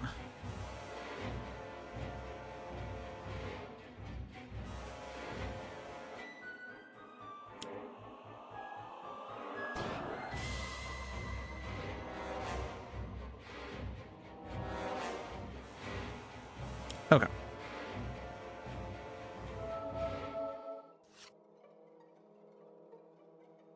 Proverbs and Axioms does help with getting Orchestrate the Void now. This is 3 draws and potentially 3 powers. Yeah, so this by itself gives Orchestrate the Void, so that's pretty nice. Don't do that. You may not be create contraptioning anymore.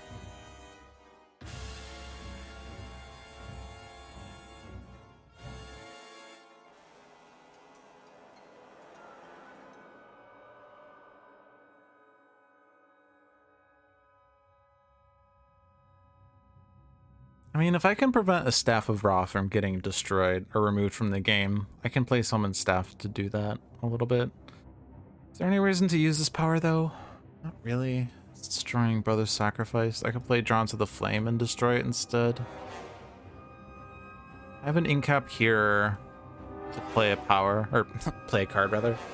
I could play Summon Staff, but I would also just play that and then Drawn to the Flame instead. I don't know. I don't know.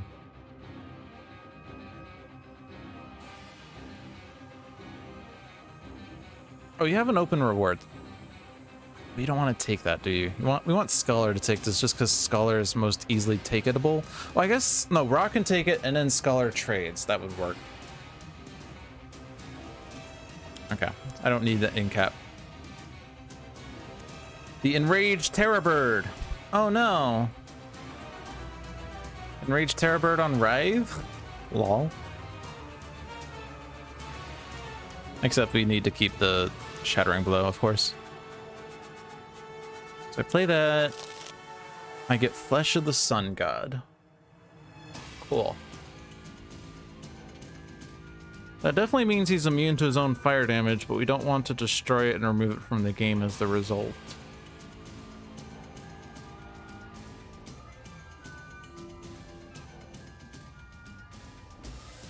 Is there fire damage flying around? Not really.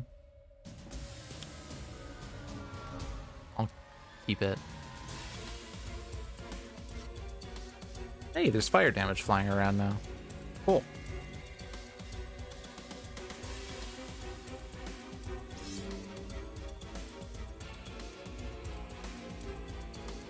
Might as well hit you.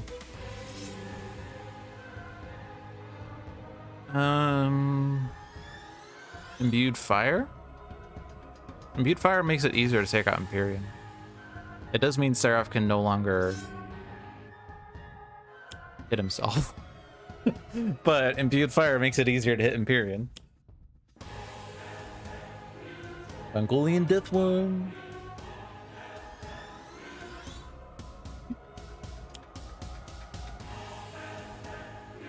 Damage. And then damage. And then this can just happen because it's 1. Not a very exciting Scion turn. Does Typhoon destroy itself? Yes.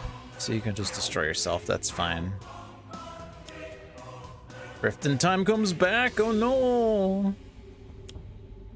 Atlantean Throne Room, oh no! Actually, it's just gonna destroy itself if there's no one to draw a card, huh?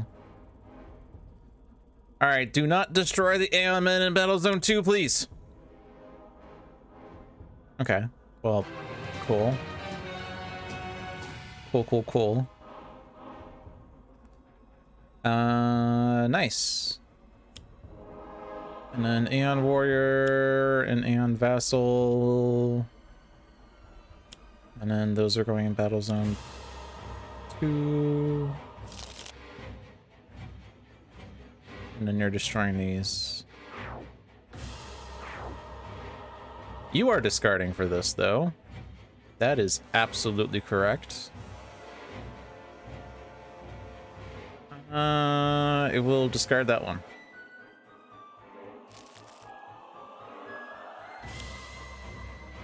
Alright, so the good news. We can flip the shield. Maybe. Ra with his 4 damage probably flips the shield. You just have to destroy 4 Aeon Men in 1 turn.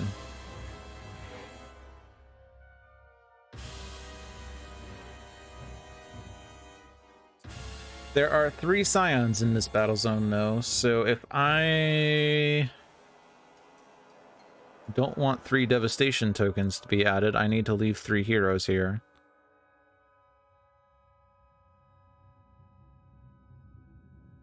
But if I leave 3 heroes here, then we're going to end up being dealt damage with the environment destruction. Most likely want to just have OblivAeon wipe the Scions again. When the countdown reaches 0, environment is removed. So, okay, so it's going to be Scion removal on page 1 again. So it's Empyrean removal is going to get replaced with a new Scion, is what that means. Which is probably still fine, because it will be hurt a lot. Also, Void Soul is here, so objective flipping is bad.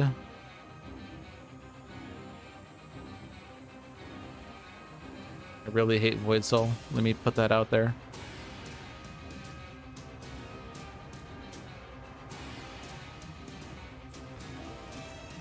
Yeah, this is a quandary here.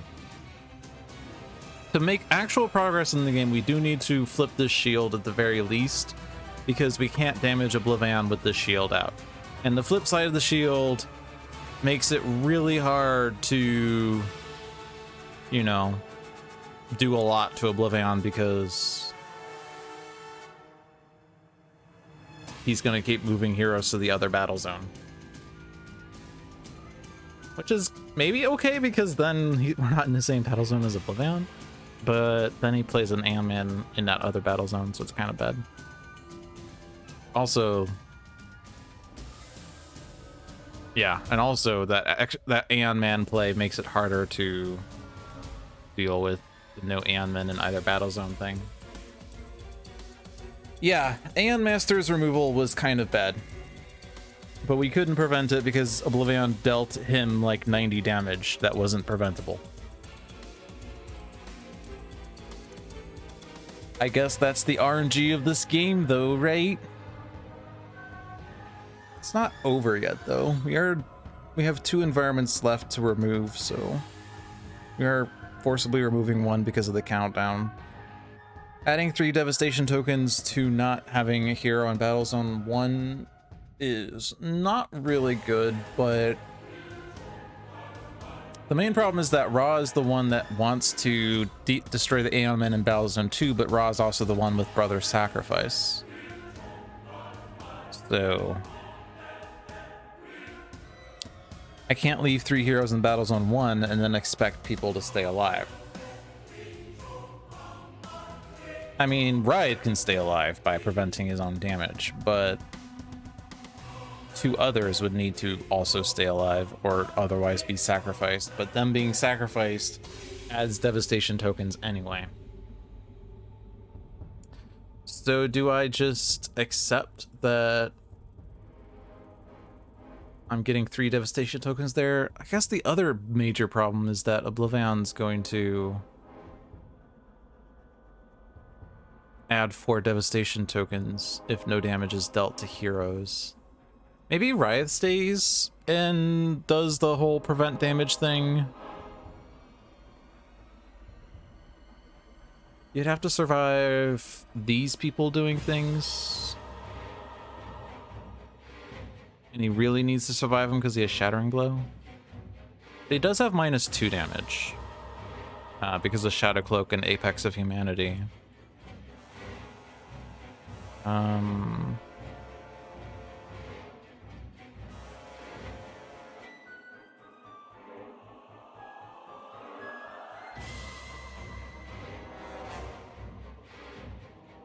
This only deals 1 damage.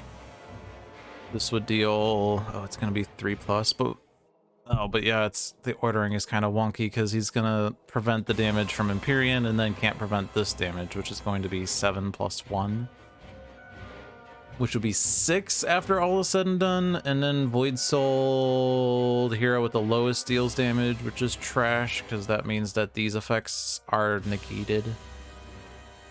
That's really trashy. Potentially taking out Empyrean would make it a bit better because we would then prevent bosses damage unless the Scion deck plays a card that deals damage, in which case Writhe is probably still dead.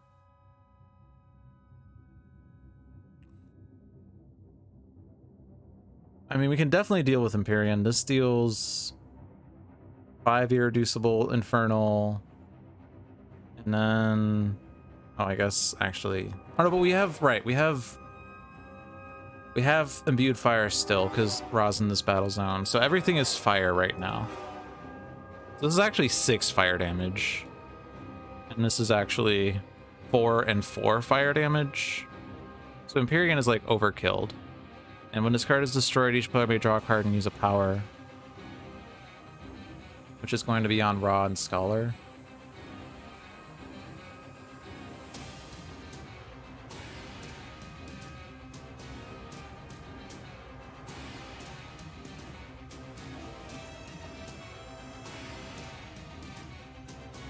But moving this out of the way and putting Voss in front is a little better.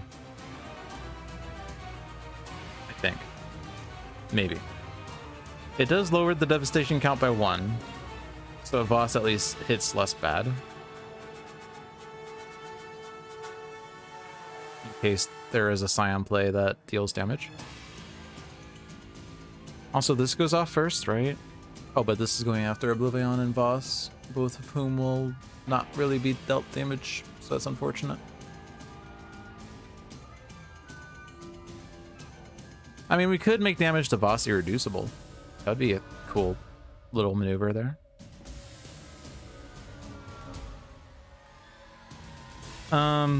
Anyway. Does he have an incap? None of which do anything. So you're shuffling the mission deck?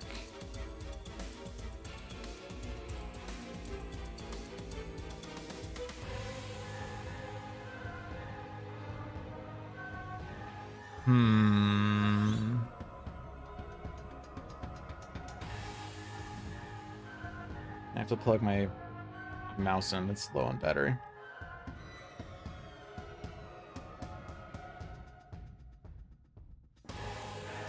Oh.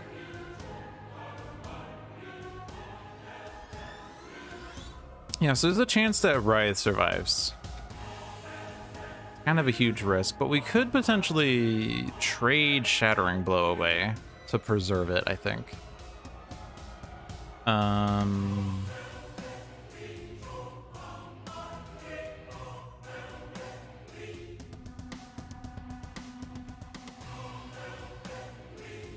Like, trade it with Create Contraption, which if it goes away, it's okay. Scholar is likely to stay alive with his -2 damage. If worst comes to worst.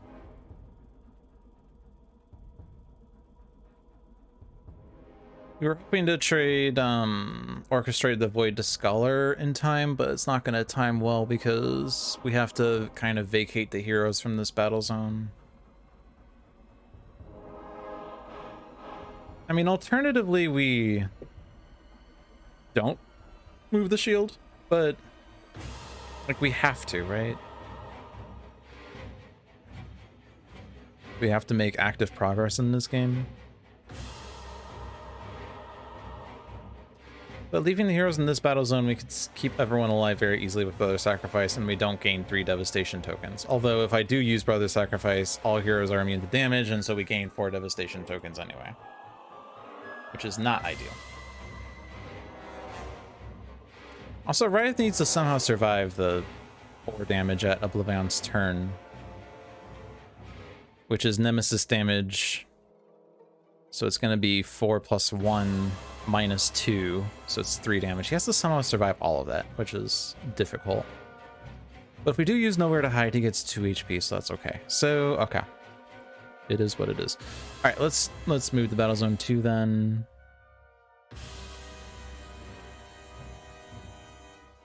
I mean, I could swap Last Wager for Arataki.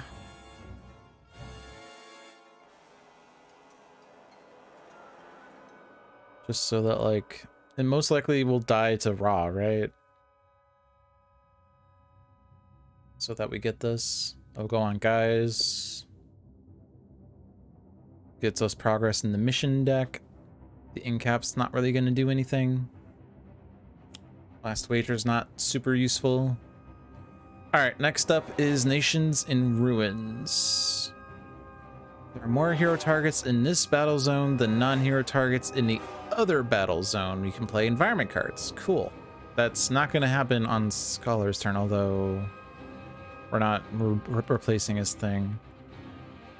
And what was Ra's objective? Yeah, Orchestra. Okay, so we're kind of stuck on objectives for the time being, which is fine. All right, so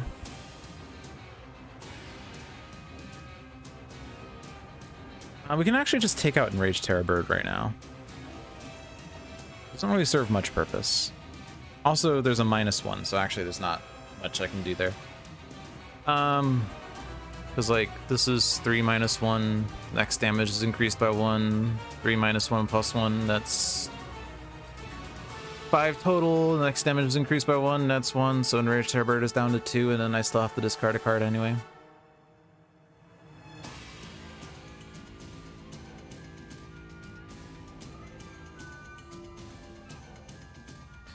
Do I want to get rid of Atlantean Throne Room for any reason? Probably not. Do I want to whittle the Aeon Men down so that there's more likelihood for Ra to be able to wipe them out? 2 irreducible +1 is 4. So anything that's at 5 or higher needs a little bit more love and care. So let's do it this way. Let's hit this guy down to 4 or less. Next damage is increased by 1. And then this guy will be down to 4 as well.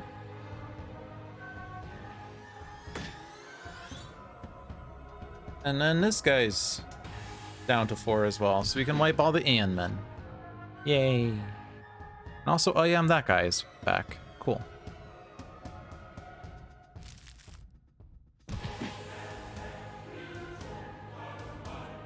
Okay, you're staying here and we're trying to keep you alive. So we're going to trade the Shattering Blow so that you're less likely to die. Or to lose it if you die.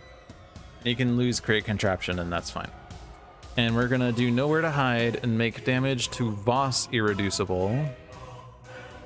So that the Mongolian Deathworm has something to hit. And then this is 4 and 4. Yeah, we're kind of gonna have to waste damage somehow. Right? This is not Nemesis. Yeah, so damage is gonna get wasted one way or another.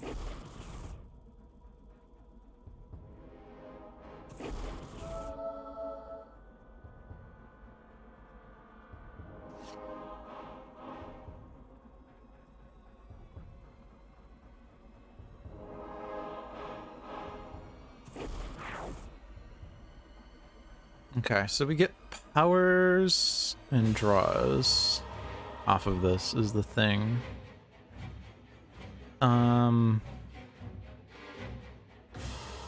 Which you don't have a power other than this, which the Shadow Cloak is already in play. Scholar draws and regains hit point because that's his only option. Raw draws and doesn't destroy this. Probably doesn't throw the staff because he needs to play Drawn to the Flame in order to keep Flesh the Sun God and Imbued Fire in play. So he doesn't really have a power either. He'll just be super immune to fire damage. Progeny is here.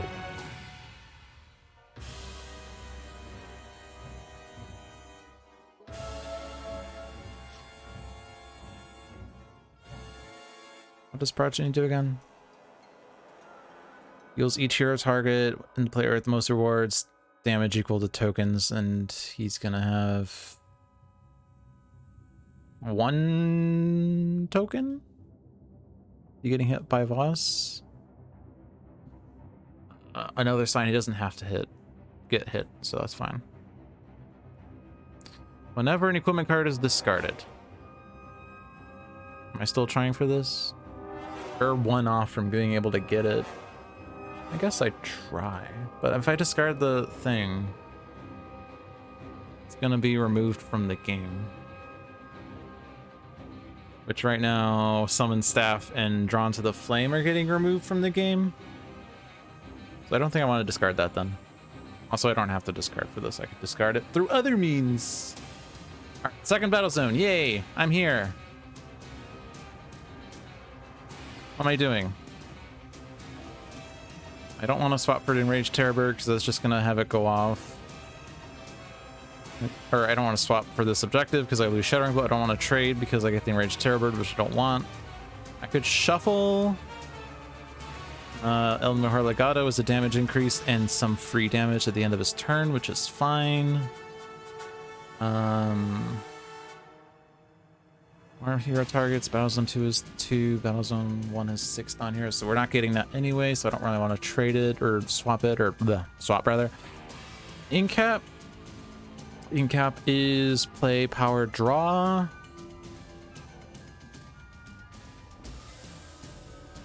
There's not going to be a whole lot happening here because of Atlantean Throne Room anyway.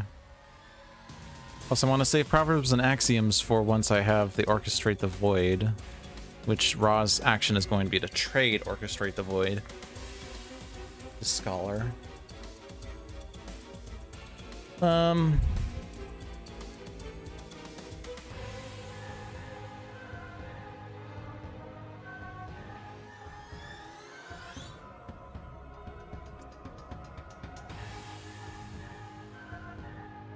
I could play Transmutive Recovery and go from there, I guess.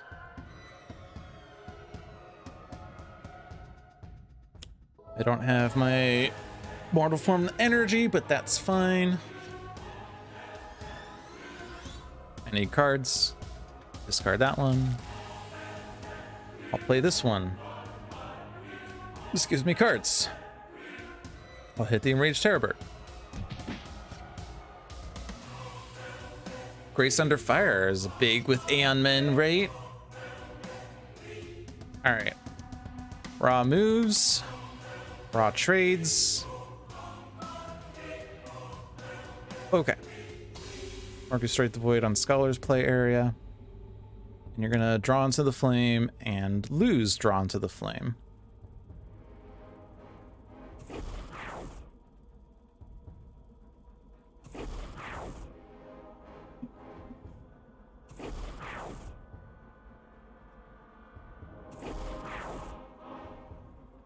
All right, finally flipped the shield. 2 hours into the game and we finally flipped the shield.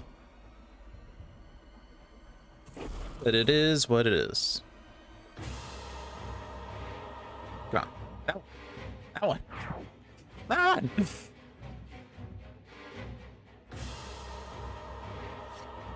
Get Living Conflagration. Nice. It is at least an ongoing card.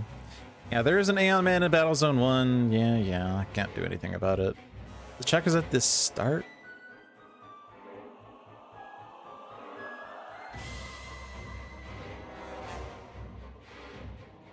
But he's gonna... The countdown reaches 0. He turns to the next page. One turn to this page. Okay, so there's gonna be 2 Aeon Men then, and then that's still gonna happen. But yeah, I couldn't deal with that Aeon Man, right?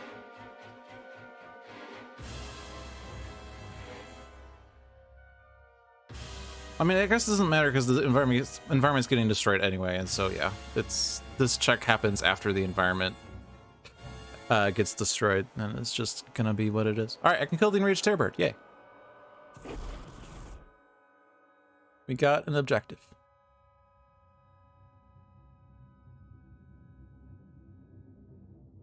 And oh, now progeny is higher. Yuck. My efforts for the enraged terrorbird to hit boss have been killed. Abominable snowman. He is here to watch the end of the world. Time with the lowest deals here to targets with the highest. 0 damage is dealt, so I didn't use up my effect, so that's really good. I can discard to prevent the thing, which is really good.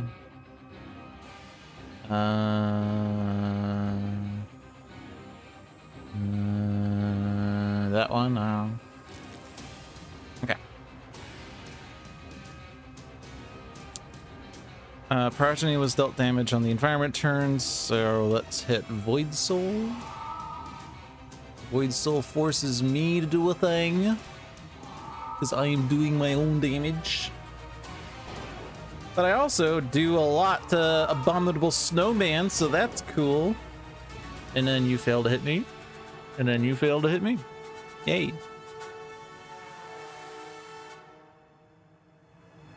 Destroy yourself.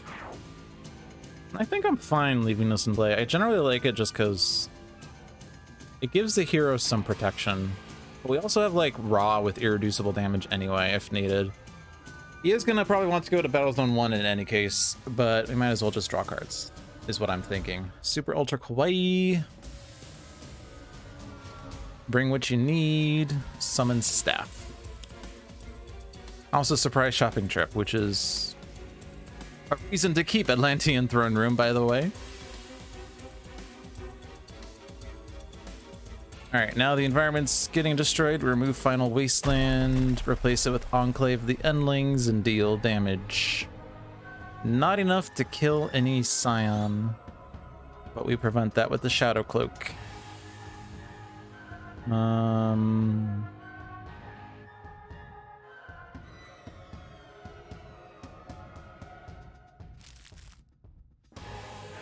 This adds a Devastation token now.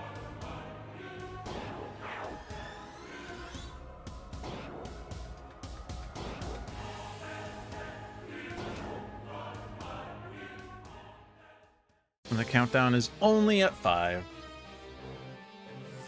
He deals his start of turn damage to everyone.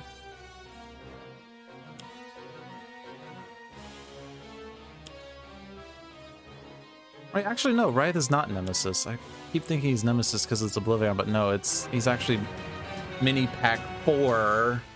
So he's technically not. He's Capitan Nemesis. Alright, so for fun, we added another Scion to this battle zone. Just for fun, you know. Because we summoned Scion. Cool. There's now 4 Scions in this battle zone. Nice.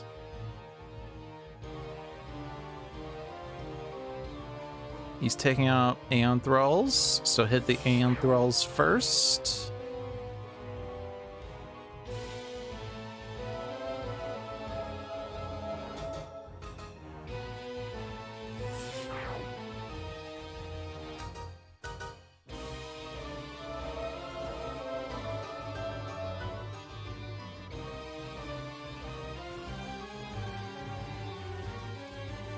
Boar is here, though.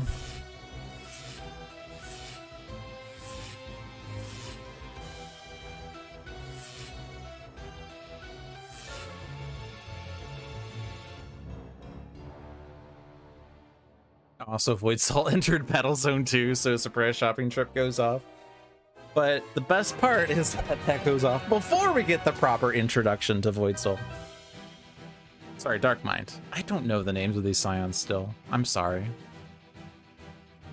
And Void Soul's even in play, so I don't know why I said Void Soul.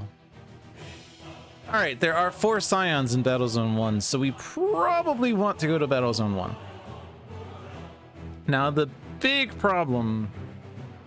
major problem we have, of course, is that if we use powers, then we move back to Battle Zone 2, and we also need to destroy the 2 Aeon Men in Battle Zone 1, and we have to hope that the Scions don't play Aeon Men. We probably want to remove the shield just because using powers plays Aeon Men. Like, there could be an argument that we could leave this shield in play, and it helps very much with phase 3 of OblivAeon, because basically, like, we could move to OblivAeon's battle zone, damage him, use a power, and move to the other battle zone, and then he doesn't get to play a card. But then there'll be a buildup of Aeon Men in one battle zone, which could be bad. Unless we could get Devastating Aurora, which we did not get. Or we destroy all the Aeon Men with Raw or something. But I don't know.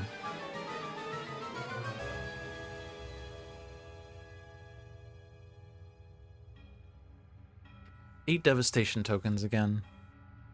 We only have 1 environment to spare, so if we lose, if the countdown goes too far, or we get to 12 devastation tokens, we lose another environment. We can't do both. But here's a thought: there is Boar in Battle Zone 1. We could try to blow up Boar. We could just move everyone to Battle Zone 1 and hit on Boar with each hero. Each time he's dealt damage per turn, or the first time he's dealt damage each turn, we add a token to him. And the tokens are going to result in him doing more damage to each target. But as long as we have our brother's sacrifice, of course, then it's fine. We just have to survive that. Of course, the problem is he does his own damage at the end of his turn. He's going to add a token on his turn 2, so it's going to be, if we do this to maximum effect, it's 5 tokens, so he deals 6 damage to the hero with the most rewards, which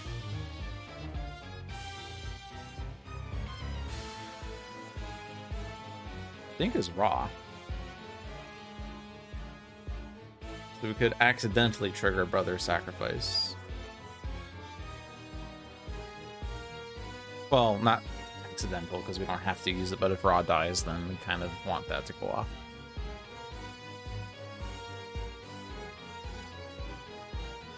And also, if we go to the battle zone with Void Soul, then Void Soul runs the risk of flipping when a objective is flipped. Let's see, so trying to look at this. Yeah, and the thing is, we can get Nation in Ruins, because there are more hero targets in Battle Zone 1 than there are non-hero targets in Battle Zone 2, because there's only 1 non-hero target in Battle Zone 2.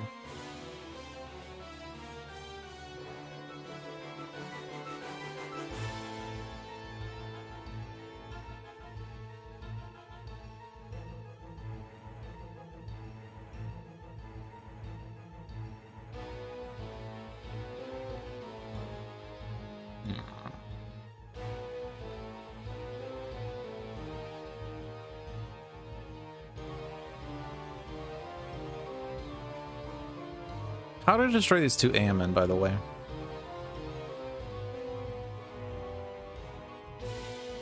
Also, in order to like damage Boar and not also trigger the thing here, I would need to not use powers for that.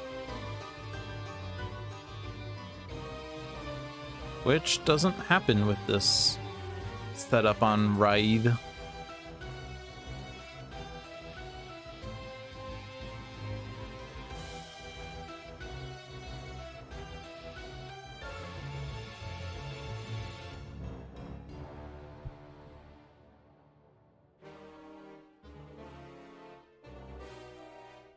tough.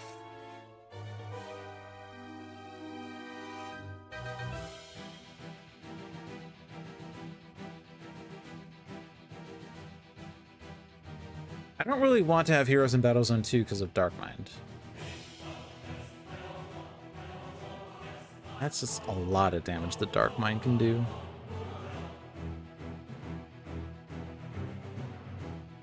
Deal 4 psychic damage for each card discarded this way. That's just brutal. Like, if it's any ongoing cards, they go under her instead. If they're non-ongoing cards, it's 4 damage per card. It is -1 at least, but still, it's brutal. So, yeah.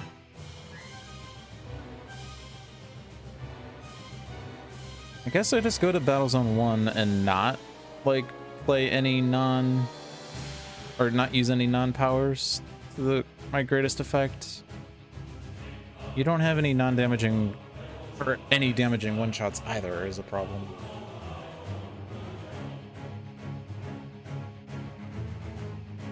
I guess you could play Blatant Reference, but then you can't play anything else because your base power is going to result in you moving to the other battle zone.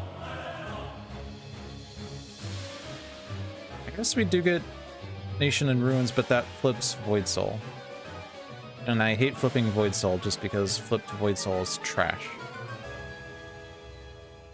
Deal each target to player with most wards 3 infernal damage, then flip this card and also get this end of turn action anyway. It's so rude. If I were to do that, if we ignore the whole I don't want to flip Void Soul thing, this does give me 3 damage at the end of my turn to kill 1 Aeon Man, and the other one can die to like Grace Under Fire or something. Or Truth Seeker even. Actually, I could just kill both with Grace. Oh, but I can't use Truth Seeker, right? Because that's a power. We need to not use powers right now.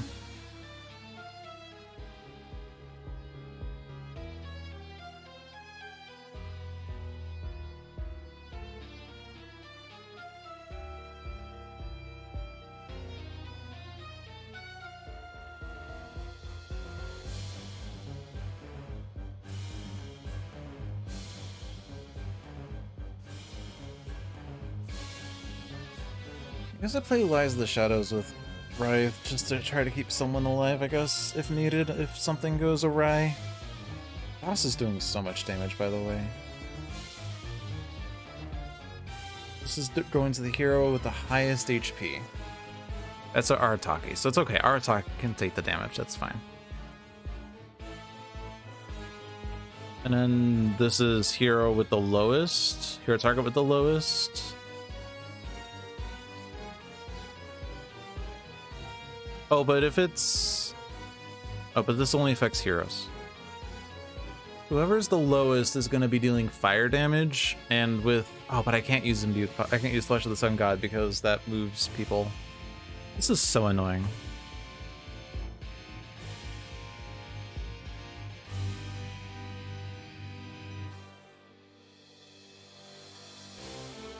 I mean... Oh, geez. This would be really terrible to do. If I add 4 Devastation tokens by not having anyone in Battle Zone 1... Boss hits Boar. Boar goes down to 14. OblivAeon blows up, destroys Boar, who only has like 2 tokens on him, so he doesn't do that much, but like... It does take out Void Soul, severely wounds Progeny, and takes out the remaining 2 Aeon Men, and the Aeon Men would die by Boar, but then we add 4 tokens because no one's in Battle Zone 1, and we have no more leeway. Is that what I have to do, though? Because the alternative is that I have to find a way of leaving all 4 heroes in Battle Zone 1.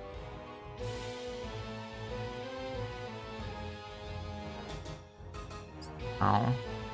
And that hero with the lowest is gonna hit us for a lot.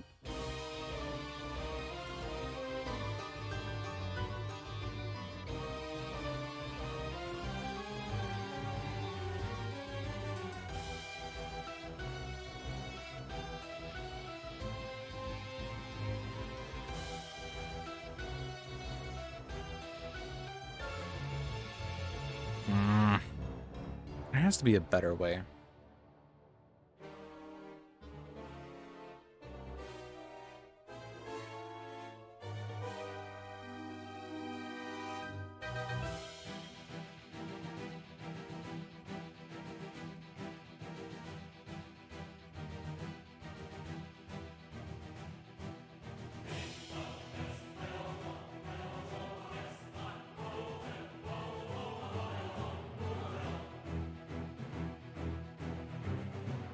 This is tough, though. This is tough.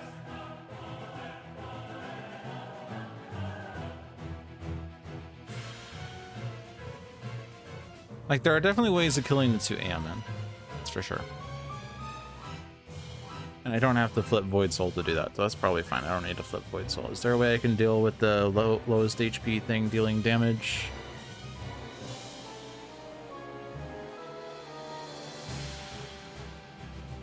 I don't want to use up Brother's Sacrifice on that. I could sacrifice Seraph, because Seraph... Actually, Seraph by himself just kills the Aeon, doesn't he? But if Seraph, like, hits himself for 3 fire, puts him at 5. And then Void Soul says hero with the lowest is 3 and 3, and that should be Seraph taking himself out. And that way we don't take that damage. Voss's damage goes to Arataki. Progeny's damage. Play area with the most rewards. Which is... Wraith has 2, right? And Ra has 2. Oh, but Seraph will be gone by then. It's gonna be right with a -2 still. You're gonna have 4 tokens unless you're dealt damage, in which case you'll flip and then you do different stuff, which might be better. And then Boar does stuff, because the problem is that, like, even if I destroy Battle Zone 1, there could still be Aeon Men because the Scion cards play Aeon Men, for instance. I do have a means of mitigating it a little bit, but this moves the bottom card of a deck, it's not full control, because I don't know what the bottom card of that deck is. None of those do anything. Okay, so Battle Zone 1 it is. Might as well take that. Next objective is Nature's Compulsion, which is a little too late to work. And so, yeah, so Seraph kills the 2 Aeon Men, and we don't have to do anything for that.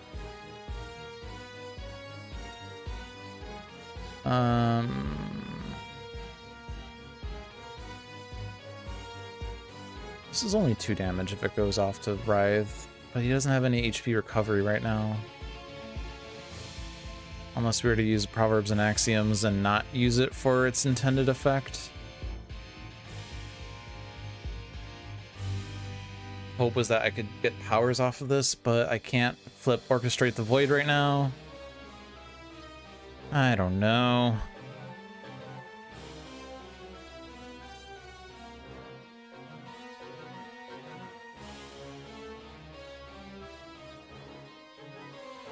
I'm thinking this is skip. I can't use a power. My other things would like to be comboed with each other in some capacity. I don't have reward ongoings to copy here. So skip.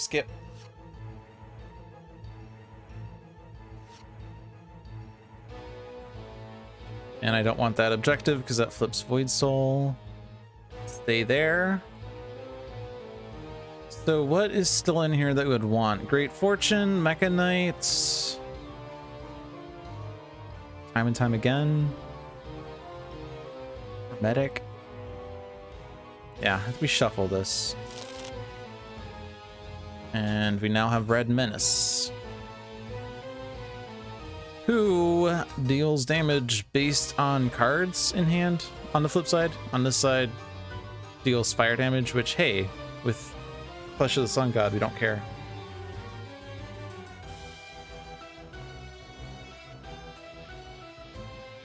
I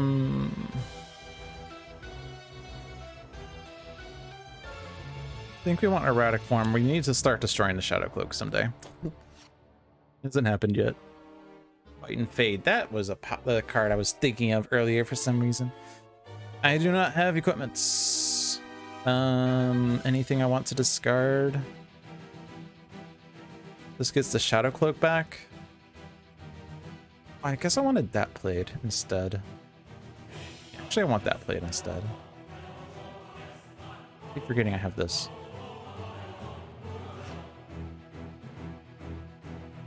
Because this allows me to redirect stuff instead. Which means that if Wraith were to die, we could instead redirect it. Or if someone were to die, we could redirect it instead. Move to Battle Zone 1.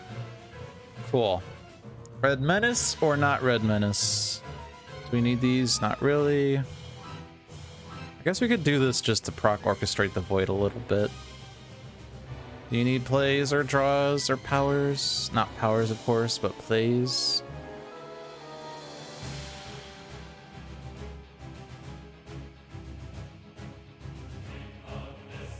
This destroys the Shadow Cloak, right? So yeah. So if I play Erratic Form, destroying the Shadow Cloak is fine. Sort of. I could also just keep shuffling the mission deck until we get the rewards we want. Not Nature's Compulsion, though. Stop that. Stop that! Alright, I think I'm still Transmuted recovering. I think I'm gonna save Proverbs and Axioms again to eventually someday orchestrate the Void. Because like with Flesh of the Sun God, we're immune to this. Imbued Fire and Flesh of the Sun God, we're immune to the damage, so we take the power for free. Which is nice. Alright, first battle zone and shuffle again. Summon the Colosseum is a little too late for that. Just a little too late for that. There are no more staves in your deck. I'll just put this out. Could destroy something someday. Whittle Void Soul down, I guess. If it dies by Voss, that's fine. When this card is destroyed, each hero target regains 3. Yeah, that's fine. I can't use a power. And now we take out the Aeon Men.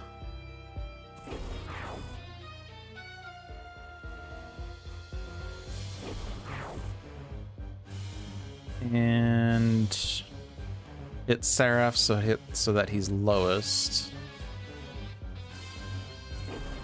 So that Void Soul targets Seraph, and Seraph destroys himself.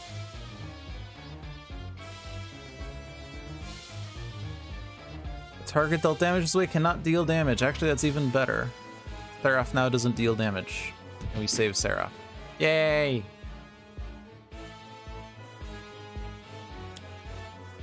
Ion deals damage. Who is this? I don't know who this is. Highest is Progeny. Okay, so it's not Boar. Otherwise it'd be a +1. Scholar takes 0. Maybe? No, Imbued Fire, right? Writhe is going to be taking... Ugh. It's just 1. It ties him for lowest, right? So it's fine. Oh, but then Seraph dies instead? Oh, that's actually bad then, isn't it?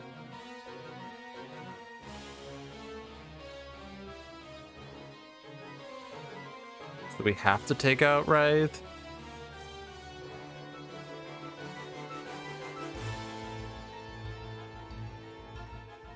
Shattering Blow is on Raw right now? So it's actually okay, because we didn't actually leave this on Wraith after all.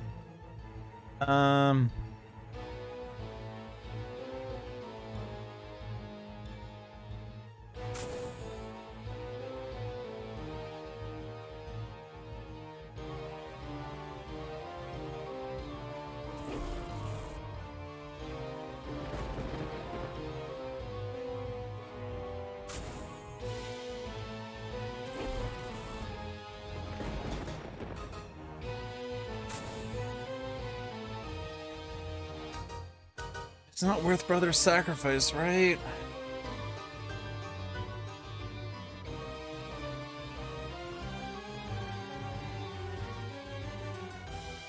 Especially because we have Oh Yeah, I'm That Guy now. So we could use Oh Yeah, I'm That Guy again.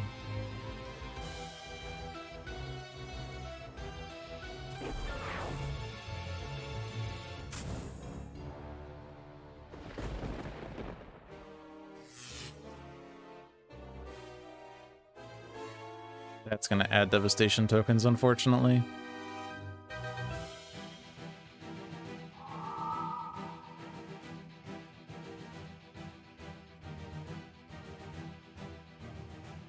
Yeah. We're taking Writhe out.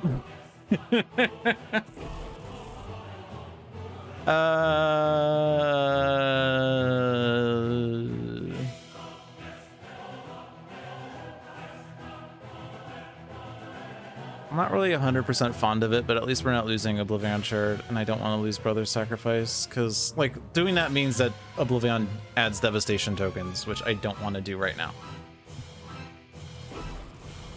Because that means that then I have to somehow survive the next environment destruction.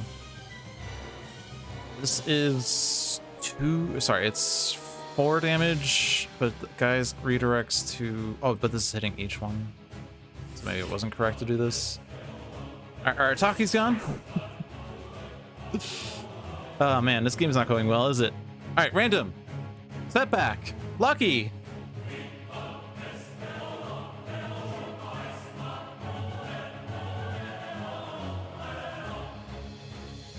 All right, so Setback doesn't have to be here, but if he goes to Battle Zone 2, then he's dealing with Void Soul, or Dark Mind. Dark Mind!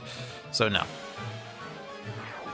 19th Throne Room is gone, Surprise Shopping Trip is gone, Fixed Point is here.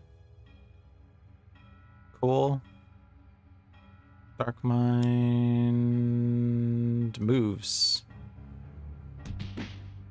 There are now 5 Scions in Battle Zone 1. Ooh, boy. But we have successfully removed the stupid thing. Unfortunately, the countdown is moving down.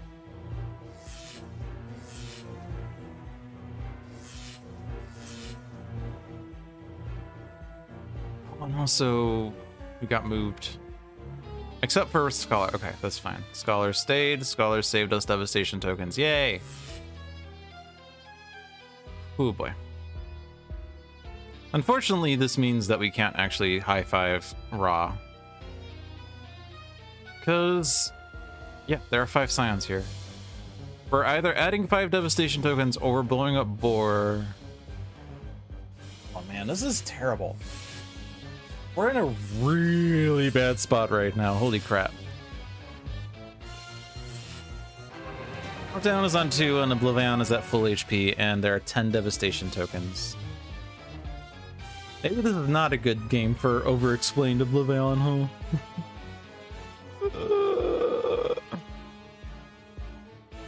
Alright, well...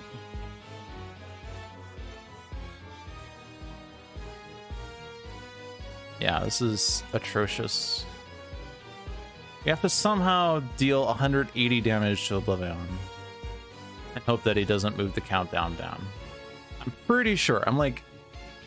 I am fairly sure that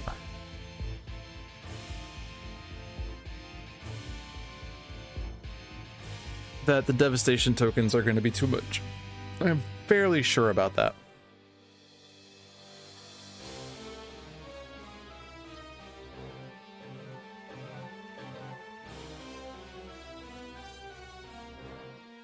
I mean, maybe not. Maybe I just try to take out Boar,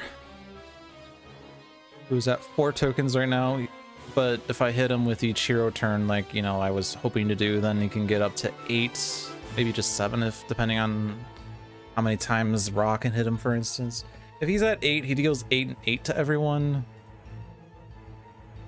8 and 8, 8 and 9 with Imbued Fire. It will take out Void Soul.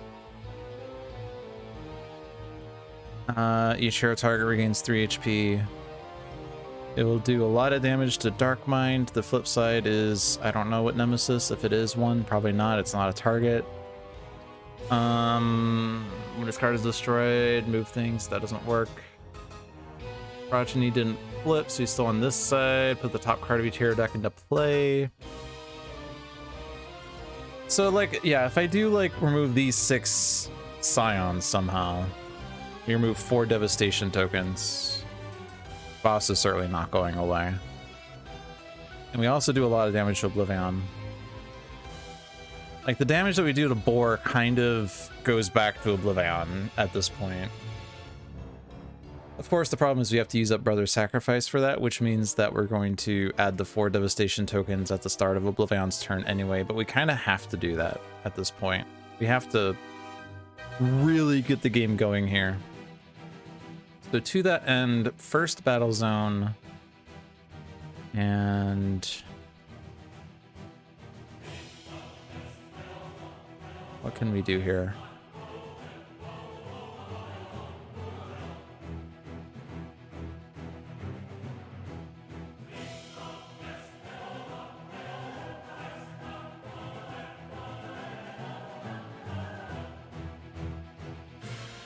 Can't really play a guy's card at the start of the turn because it's going to get destroyed immediately.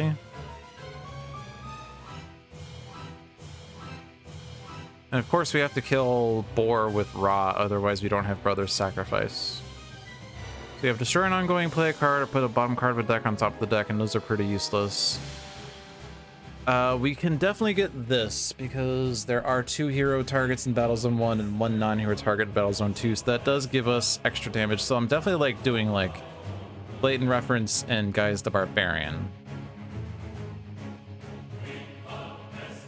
It'd be nice to get Total Beefcake in play, but I guess I could do that with it and then cap somewhere else. Because I could redirect like OblivAeon's damage to Guise, but then we'll have used up Brother's Sacrifice by that, but we could redirect Boar's damage or something, right? There's a way of doing that. Maybe. Actually, do you have a play here? Oh yeah, we could do... Oh yeah, I'm that guy on Ra's turn. Okay, that's cool. So that we do keep Brother's Sacrifice still. I don't know what play would make sense though. I guess just play Grace Under Fires while we still have hero targets.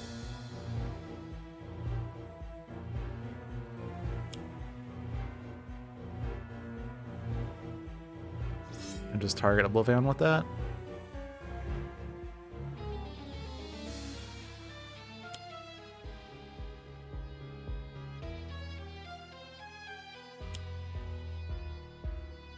And now...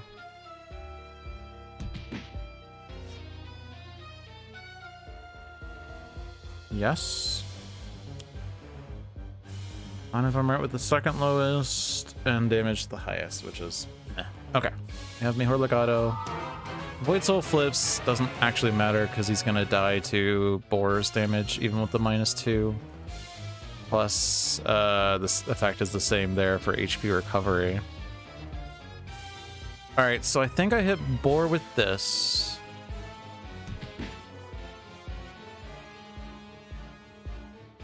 And this is going to be 4 damage, so that might as well go to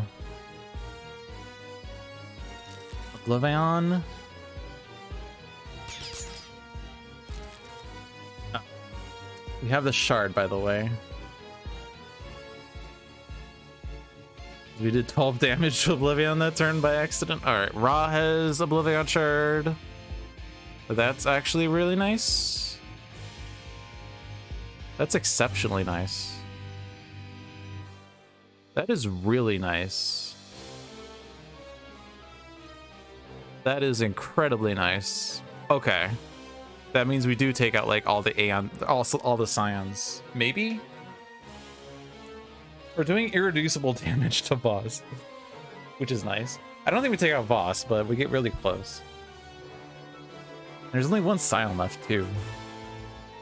The whole objective was just to show how to play OblivAeon without focusing on Scions, and we're accidentally destroying all the Scions, but mostly OblivAeon has been destroying them, right?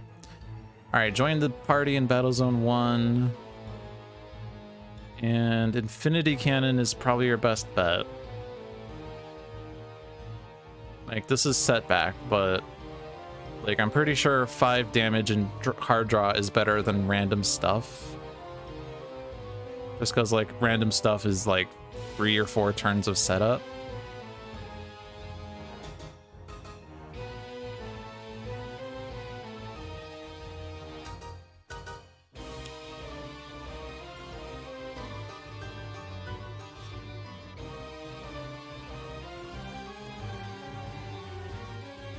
And this is 5 damage. We have 4 coming from guys, but we do that to Boar.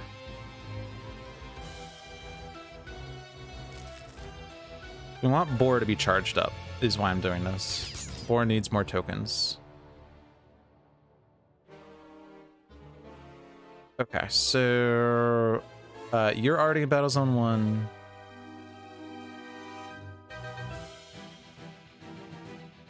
So power would be 5 damage with Infinity Cannon, 3 damage, 4 damage with Tough Choices, both of which draw a card. Yeah, Orchestrate the Void here. I think we save Proverbs and Axioms for next round. Any guy's ongoing that is destroyed comes back with Dark Mind. Yeah, we're not destroying guys' ongoings in time though. Dark Mind's dying this round.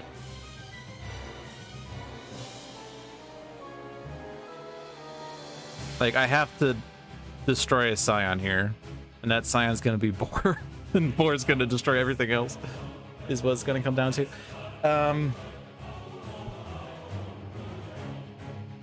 Yeah. So yeah, Dark Mind is just... I guess we could, like, destroy Flesh to Iron, for instance, but...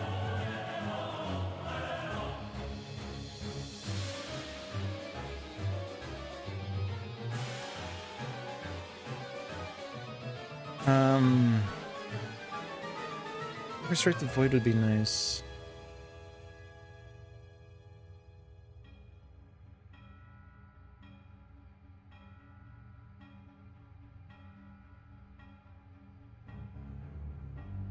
Because this gives a lot more actions, but I want to save Proverbs and Axioms for once we've gotten Flesh of the Sun God active. We're gonna do like Flame Spike followed by Blaze of Glory followed by Flesh of the Sun God. Blaze of Glory destroying Living Conflagration.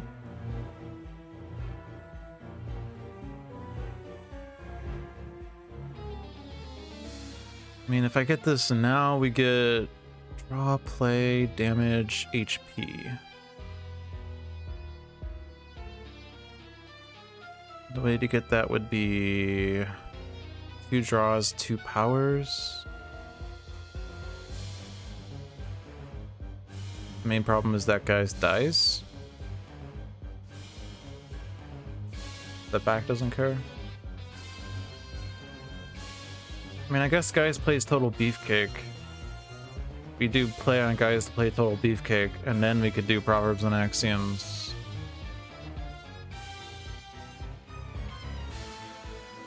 This gives us 2 draws, 2 powers, so that's 4 tokens. And doing this on guys also adds a token, so we do get this turn. Okay.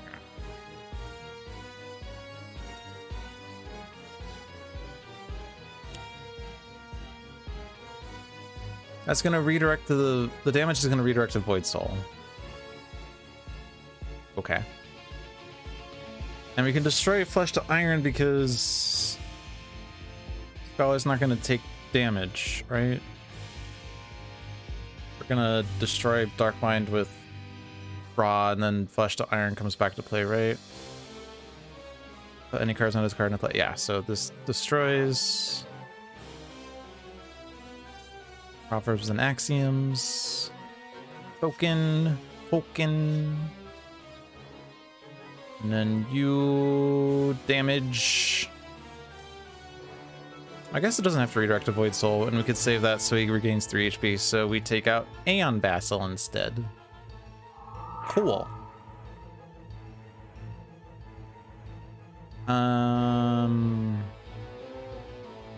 Play best card ever.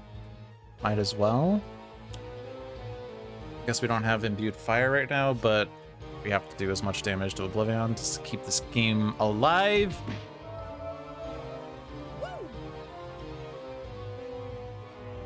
We're not playing, oh yeah, I'm that guy. Not playing Extreme? Or do we play Extreme? I want to hit Voss now. I don't know if that's worth. How much damage is Raw doing? 2 plus 10 plus 1 plus 1. Irreducible, 14. Boss is down to 17. Damage dealt by guys is irreducible. Blatant Reference is doing 4 2 more times. 13 and then 9.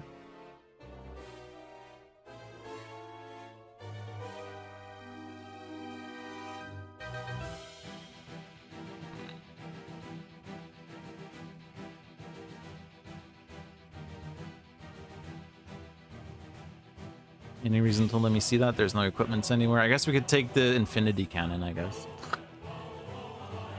I could play Say Cheese instead. Still 4 damage. Yeah, the boss is not the priority. I mean, I guess boss hits OblivAeon if there are no more science, so that's totally fine then.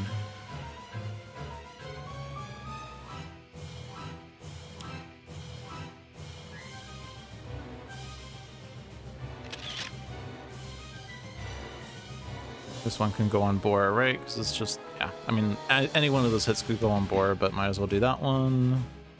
So he's at 7 tokens. Setback. Takes damage. Uses Infinity Cannon. High risk behavior. And we got the Void. Yay! You probably don't want to take damage, TBH. And you might as well. I guess we could have hit Boar with that hit. It doesn't matter at all. Keep moving is nice. I can do that too. Reckless Rush. No one hold fast. All right.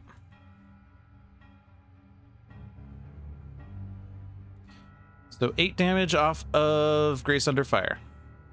Again. There's not really anything else that's going to be big value, right? I can do that too. Lol. I can do that too on Raw someday. No. Just keep Grace Under Firing. Who does the most damage? Guys with Guys the Barbarian? Yes.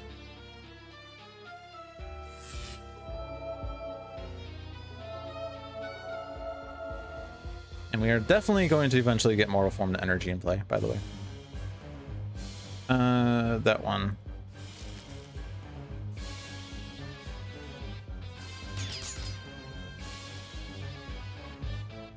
Alright. First battle zone. Incapability. Guys. Yeah, I'm that guy. Yeah, I'm Raw. Woo! Also, I just entered play so I can deal damage. Woo!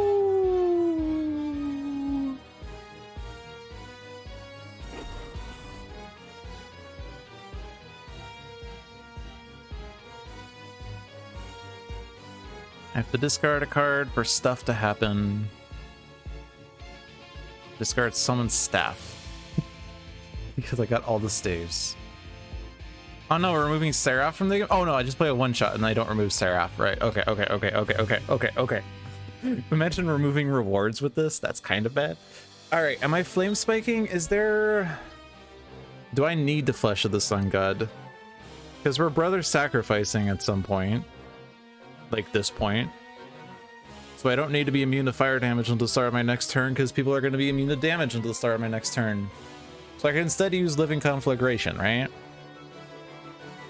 I mean, with plus 10 damage, it's better to do Flame Spike, Living Conflagration, base power than it is to do any other combination of things, right? Unless I'm trying to take out Dark Mind Project, but they're going to die at a Boar, right? So I'm not worried about that. Okay.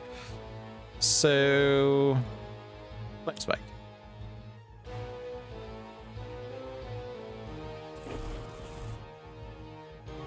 Living Conflagration.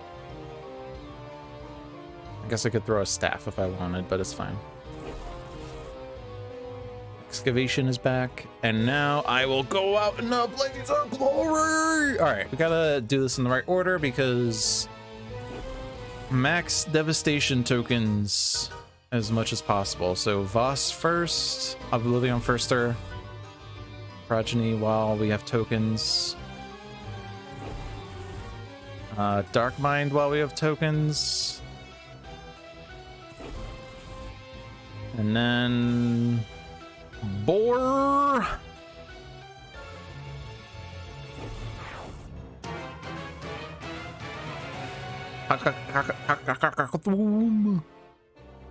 Destroys the environment cards, they're gone.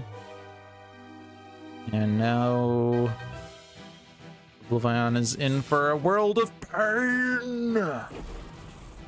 Oh yeah, imbued fire is a +1. Nice. Okay.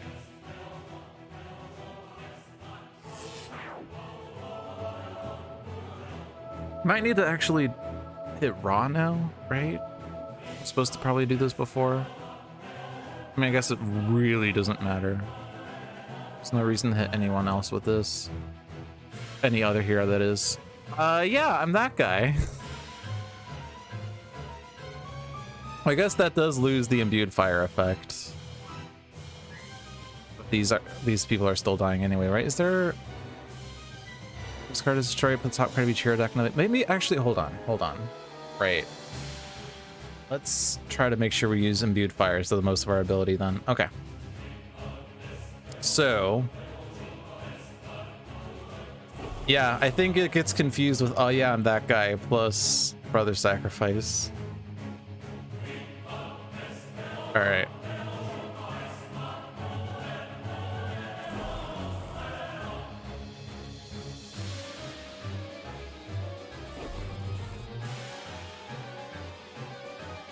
I could report the bug if John wants me to, though.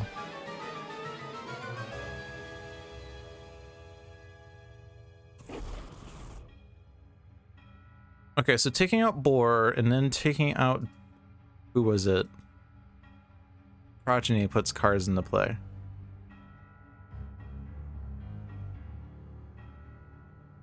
Yeah, so the thing that I did wrong was I destroyed Brother Sacrifice first. Thing has already been reported. Yeah, this is still the public build. I guess this is the only difference would be like beta build. I don't know if there's like how many changes there are in beta right now. So now we take out Progeny, who puts cards into play. So let's do Raw first. Scorched Earth. Okay. 13 damage.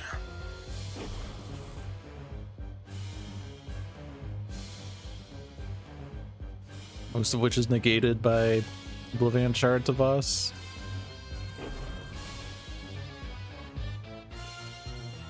We are losing OblivAeon Shard as the result of this. This puts thing into play. Flushed Iron is back.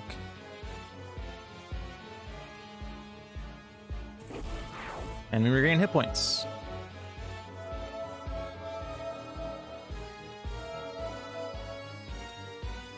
Guys, retcon. Forcibly destroying a card, eh? Well, Total Beefcake is now gone. You know, if I had played a Guy's card first, then Void Soul would have taken this and it would have gotten back into play. We're gonna be immune to damage, so Beefcake doesn't do anything. And what if Guys were to do that too? What if Guys were to do that too? We would lose Total Beefcake, and let me see that. Oh, we would destroy an ongoing card. Does that matter? Destroyed Blatant Reference. Guys the Barbarian? Because I could copy Raw's effect. You don't have OblivAeon Shard, though. It would just be 2... 3, 4... 5... A 5 here and then 7 here. 7 irreducible. It's just 7 irreducible.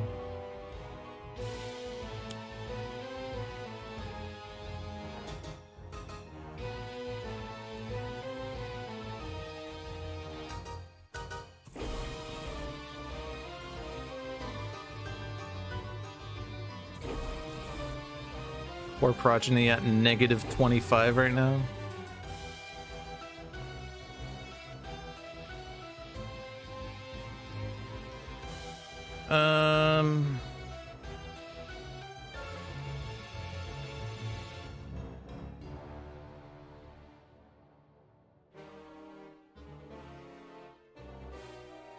You're gonna be losing Total Beefcake in one of these.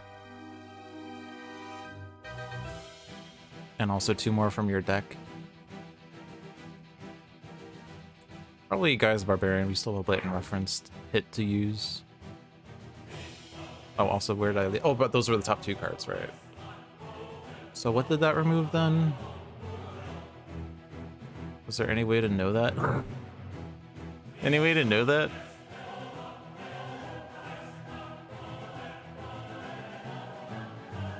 It's only on Ra's card do we see the cards that are actually removed from the game, but here we will never know. We will never know what Guy's cards are removed from the game, ever. Setback is cashing out with 0 tokens. 3 cards are discarded, each hero target regains 2 HP.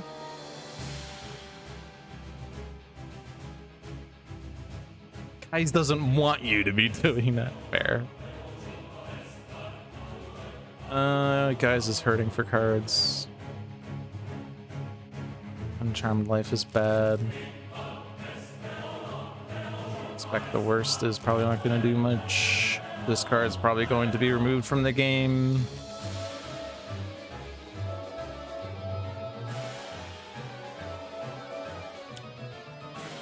Oh boy! I guess it choose for me on this, but it probably wasn't correct. Sure. Top card. Gimmicky character. Uh-oh. Don't do it. Don't do it. Okay.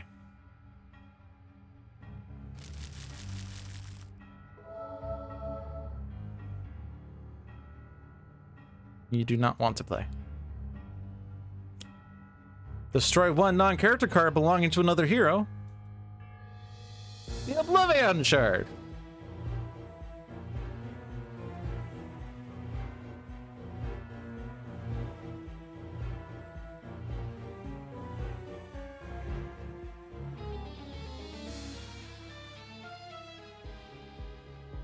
I'm just gonna remove blatant reference. I don't want to destroy a card. Add tokens. Keep moving. Finally got this. I can play another one.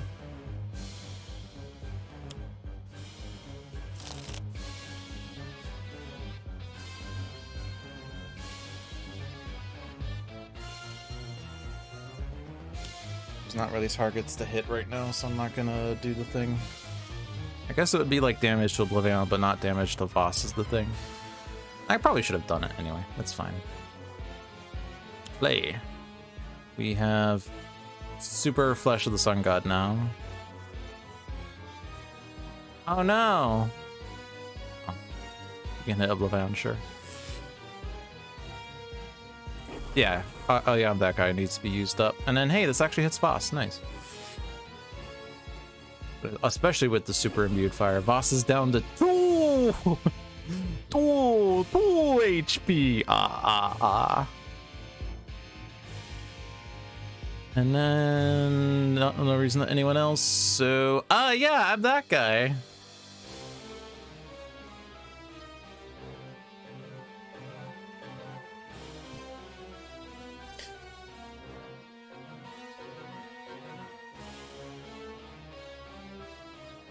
All right, so we did about 141 damage to OblivAeon this turn.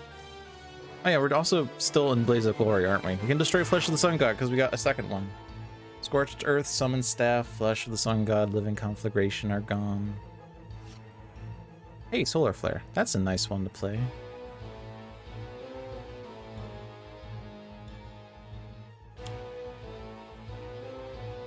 Handling Refuge. Frazet. Try to hit Raw. And Assault. Sure.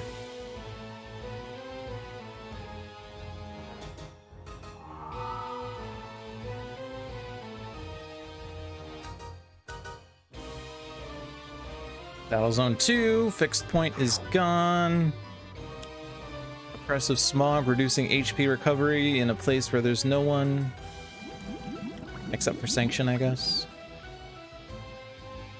Sanction is also Aeon Assaulting. Which is good because that moves Aeon Vassal out of that battle zone, I guess. Although we probably wanted that Devastation token, I don't know. Aeon Locust is playing Aeon Locust, is playing Aeon Warrior. It's good we got rid of all the Aeon men to remove the shield when there's that crap still happening. And he's damaging and... okay, he's not counting down. That's the good thing. Boss is not dying.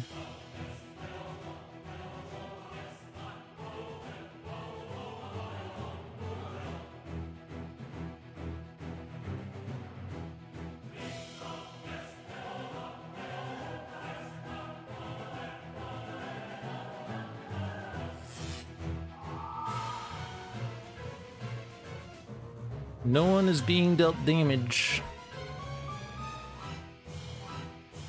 Okay, so I think we've won because, well, he did not count down. That's the good news. Lamara.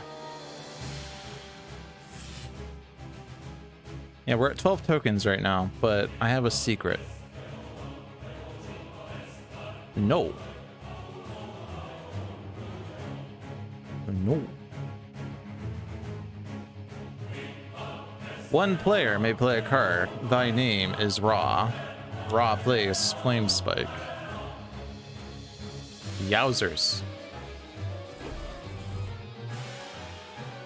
Yowzers.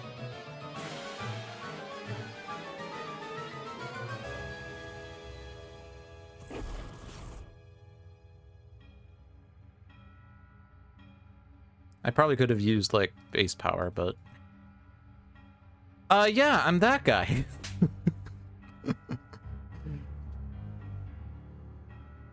Alright, that flips OblivAeon.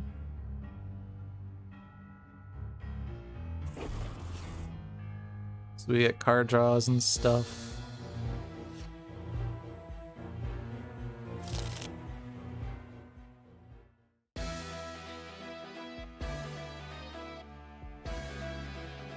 Alright, page 3. So here's the thing. Whenever OblivAeon moves from one battle zone to the other, he adds a devastation token. Oh no, we're at 12. Whatever shall I do? At the end of his turn, he moves to the battle zone with the most hero targets and then deals each target 3 infernal damage. Oh no, whatever shall I do? At the end of each hero turn of a hero in the battle zone with OblivAeon, the top card of OblivAeon's deck is played.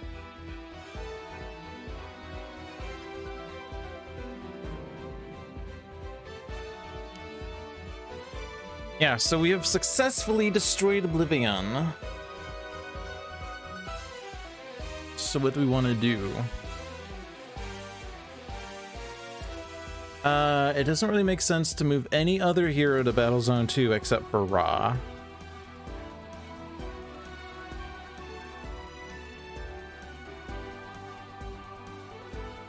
Now here's my one question. I high-fived Ra. What if Ra moves to a different battle zone? Am I still, like, high-fiving Ra and I still have, like, Brother's Sacrifice in play, technically? That's one thing I'm not sure of.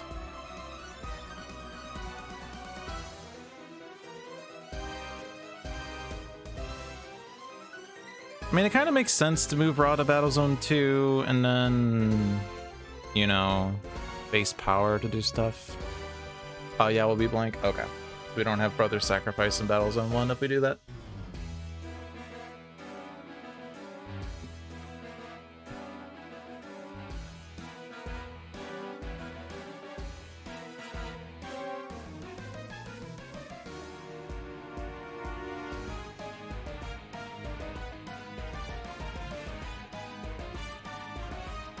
Um,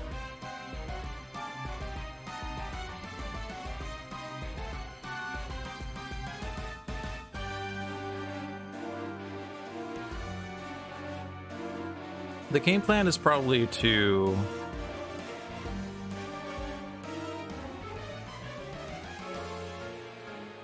destroy Voss, honestly. I posted devastation tokens down to 11, and then I move Ra to Battle Zone 2, and he'll probably use up Brother Sacrifice, but we don't get the devastation token in Battle Zone 2. You only get one OblivAeon card play, and then we don't lose the tokens by environment destruction. And the way that I can accomplish that is to extreme to kill Voss. Hey, damage is irreducible. All right, Voss is gone.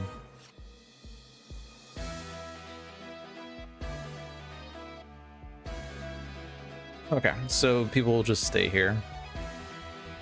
And so there's nothing really happening here. We just have to kill Slamara, basically. So I could take Apex of Humanity. There's no reason to take that. I don't think we're fishing for any more rewards. So sure, I will take the Apex of Humanity. Damage is forced. We're immune to damage, though. I might as well just draw cards. I don't want to do random crap, do I? I don't know. Probably not. Oh, I can just call Slamara, right? I could let Slamara play hero cards, I guess. It's fine. There's no one here to play hero cards for, really, other than setup, I guess. No?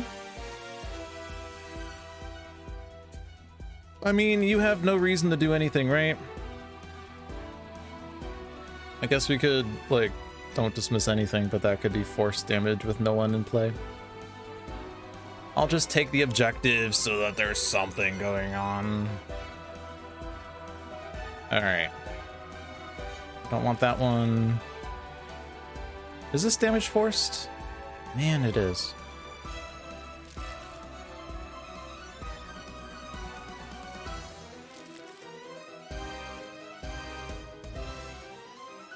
There is one element card in my deck, and it's Flesh to Iron. Rude. I guess we could put cards from our trash on top. Get Seraph back that way, get Arataki back that way.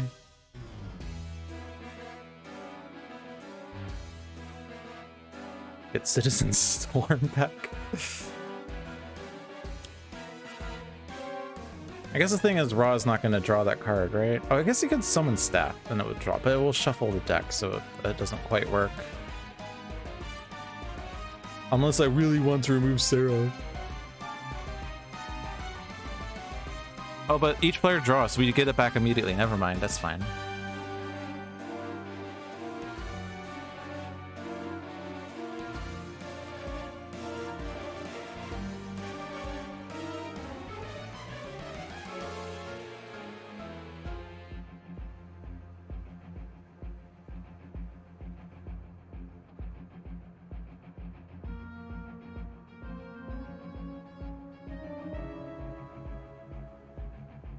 No one to hit. Oh no, I'm dealing damage.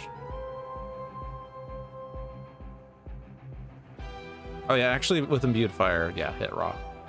Because he's immune to fire. Look at all these rewards!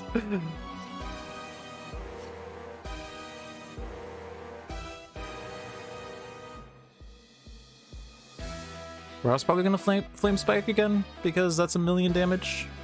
So we might as well play Seraph now. So that Seraph gets the benefits of things. Someone deals damage. That damage is Ra.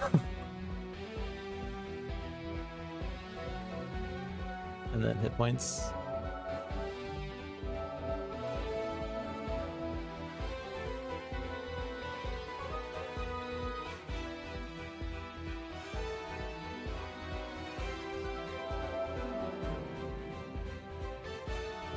Alright, Rob. Go to OblivAeon. I mean, you can also just play a card, right? You still have your your staff in play. You can play Solar Flare before anything. Nice.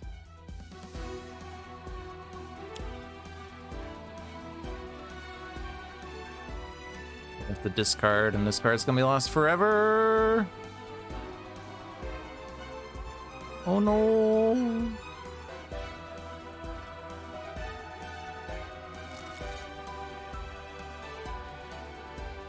And then Flame Spike.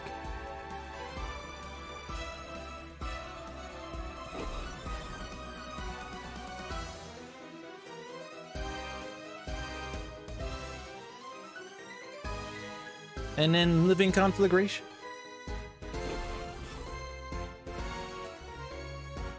And then Blaze of Glory. Order doesn't matter at all, so it might as well hit Cheese for me.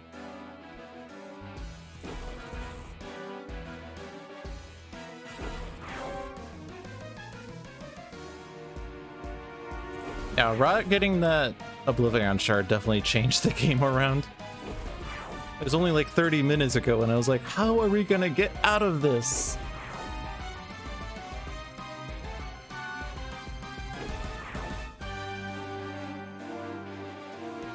And then I destroy Solar Flare because I can't actually keep it in play anyway.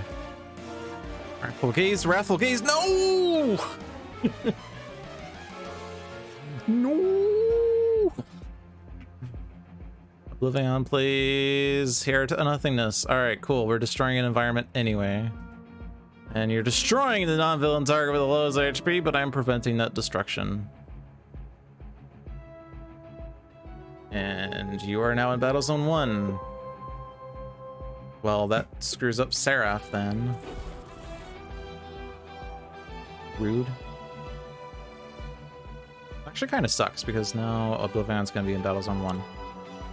And Raw's in Battle Zone 2.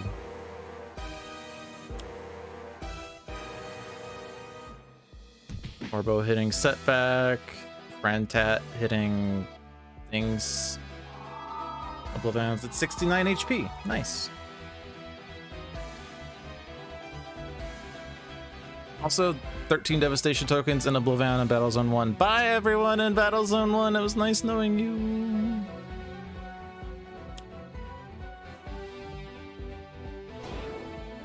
Increased damage dealt by Sanction. Okay. Actually, can you move OblivAeon here? The targets are destroyed this way. So what did that even do? I don't know what it did. Did nothing. And that's the last environment. You're dead, you're dead, you're dead. Oh, not you. Yep.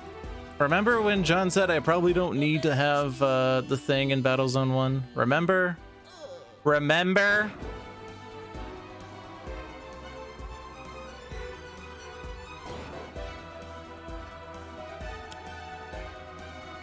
Countdown. He moves battle zones. It's damage. Okay, well the good news is he's back in battle zone with Raw. Bad news is devastation tokens are at 4. Random. La Capitan.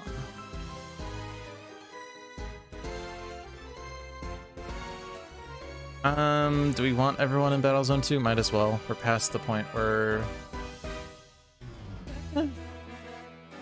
maybe not. Maybe we leave the other ones in Battle Zone 1. We can decide on La Capitan, but everyone else is gonna take damage from like from OblivAeon or something. Oh, Setback's still alive, by the way. Cool. So you stay there.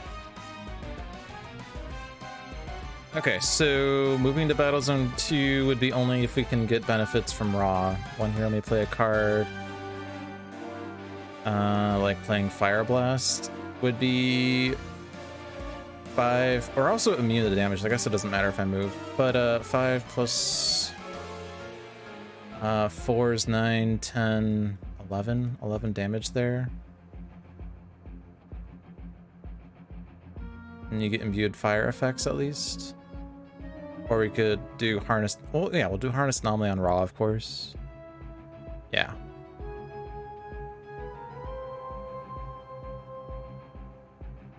Or we do one player discards a card. And this is either card draw or HP recovery, or reveal cards from villain deck, which is bad, or environment stuff, which is not actually helpful. Okay, so play. Oh, I didn't move battle zones. Or I did move battle zones, but I wasn't supposed to. My bad. Because you're the only one that's in battle zone 2 right now. So stay there. Incapability. Because like these things aren't better than Ra doing stuff, I'm pretty sure.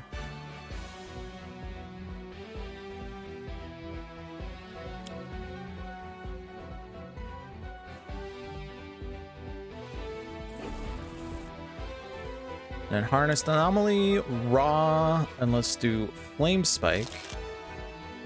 We get this, which is basically a one-shot. And then we can go ahead and play Flintlock and Cutlass for a little bit of damage here. Also, Nemesis is nice. Commodore Curse of the Black Spot, Nemesis. And then I can deal damage and discard a card or something, I guess. Don't discard OblivAeon's deck, though. I'll discard my deck. Could have gotten the Helm for Ra, though. OblivAeon plays Absorb Energy, which adds tokens. Perfect. That's exactly what we wanted.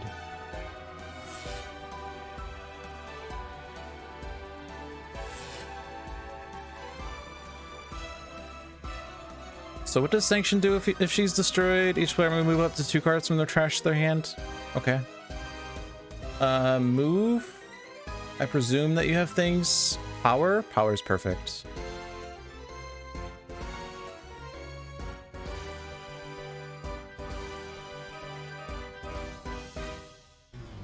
We could do base power to... We don't want to destroy Sanction, no. Because that will remove a devastation token. Living Conflack is 1 less damage to OblivAeon, but it does draw a card, which means that here you could potentially play a card, or I guess you still have power usage, but... Because these cards aren't really doing much. I guess we could throw the staff and next turn play the staff or something, or play the staff on Ra's turn. I guess you could use that next turn. Or rather get Virtuosos in play instead. Virtuosos is actually better, right? Because this is card play and damage. So we're not actually going to be able to find a better opportunity to throw the staff than right now. We might not need it. Might like we're winning, right? So it doesn't matter what I do here. This is min-maxing time. But this is just like 2 more damage than Conflag, or 1 more damage than Blaze of Glory. So I don't think there's a reason to play staff here. What's in your deck still? Damage cards, Flame Spike, Infernos, Scorched Earth. 50% chance you draw one of those. I think it's still better to do that.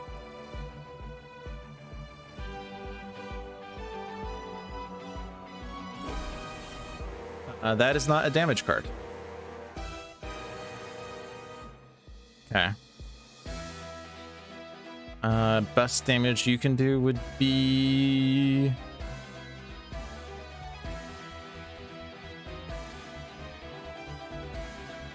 Exceeded expectations for 3.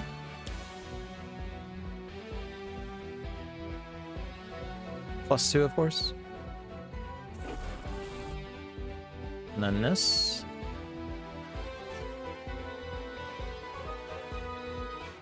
Yeah, we're definitely gonna win with thingy. Oh, but OblivAeon moves the other battle zone. Mom.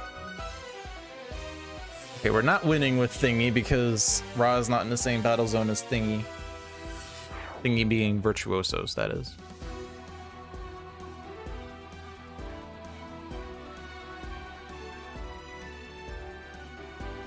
I guess we just have to move Ra to battle zone 1 and win. That's the safest course of action. Virtuosos was not strong enough to win by itself. So we just do that. Cool.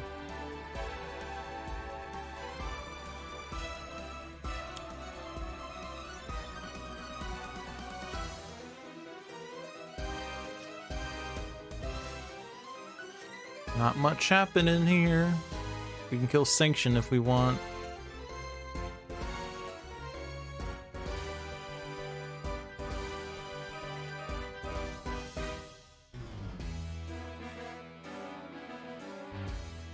Not really any reason to play anything. Just play something to destroy.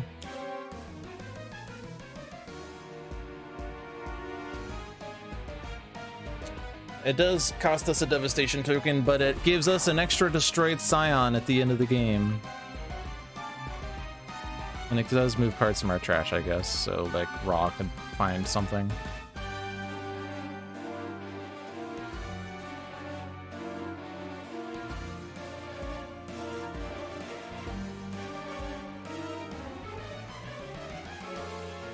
No HP recovery though because of oppressive smog. So rude.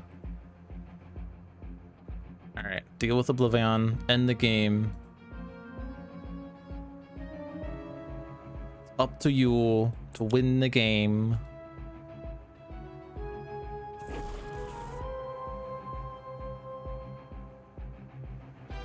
GG.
The sacrifices of heroes were not in vain, and the lost timelines will be remembered.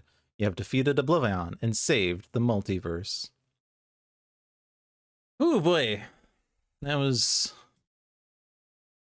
not straightforward until the very end, but we managed to clinch it. And for once defeated Voss before he became OblivAeon, so that's cool. It kind of looks like Guys is trying to fondle Wraith's breasts for some reason. Not sure what's up with that.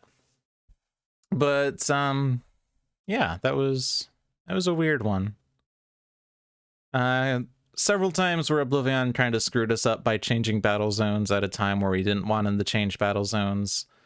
We lost like Legacy, Tempest, and Tachyon due to that on turn 1. We lost Scholar and Guys to that on the penultimate round. But once we got the OblivAeon shard on Ra, things started turning around.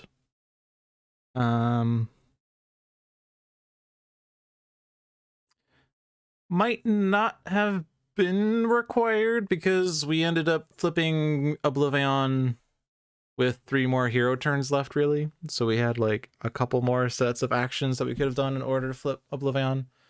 Didn't hurt though, right?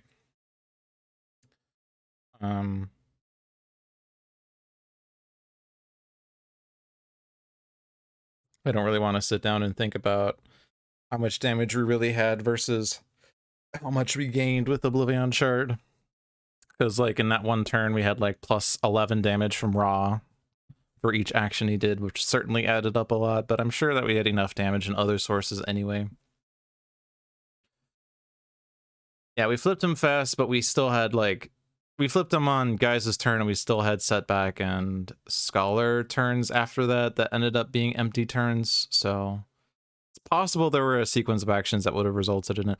Of course, we're getting the shard anyway, and it's good that we didn't lose it with like Rising Cap, because we first traded it to Scholar to keep it, and then Scholar traded it to Ra later, I guess, for some reason. And then Ra ended up getting it almost by accident, but yeah.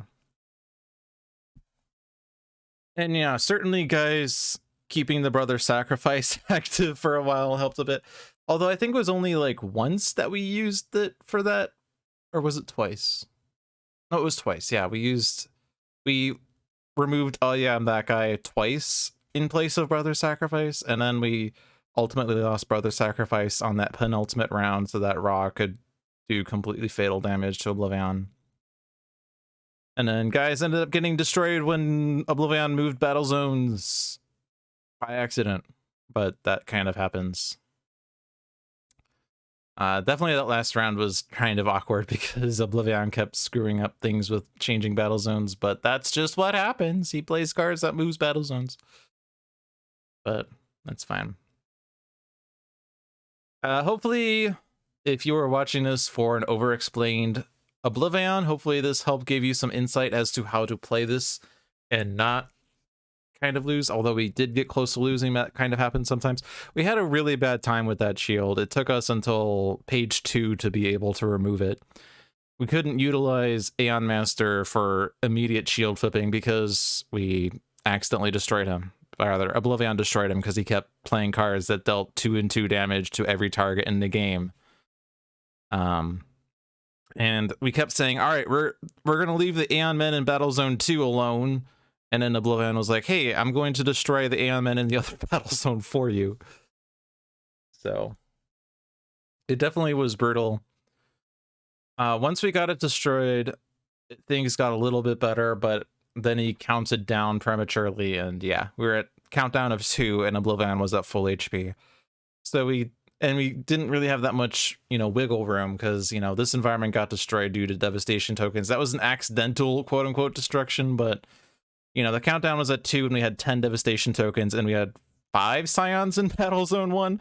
So we we're going to get 5 devastation tokens that turn if we did nothing. But yeah, the lesson is to not give up, even if it looks like there's no way you can win. And I wasn't giving up. Because I have enough of a handle in this game to understand, like, there are ways of winning. It's not necessarily clear or obvious what it is.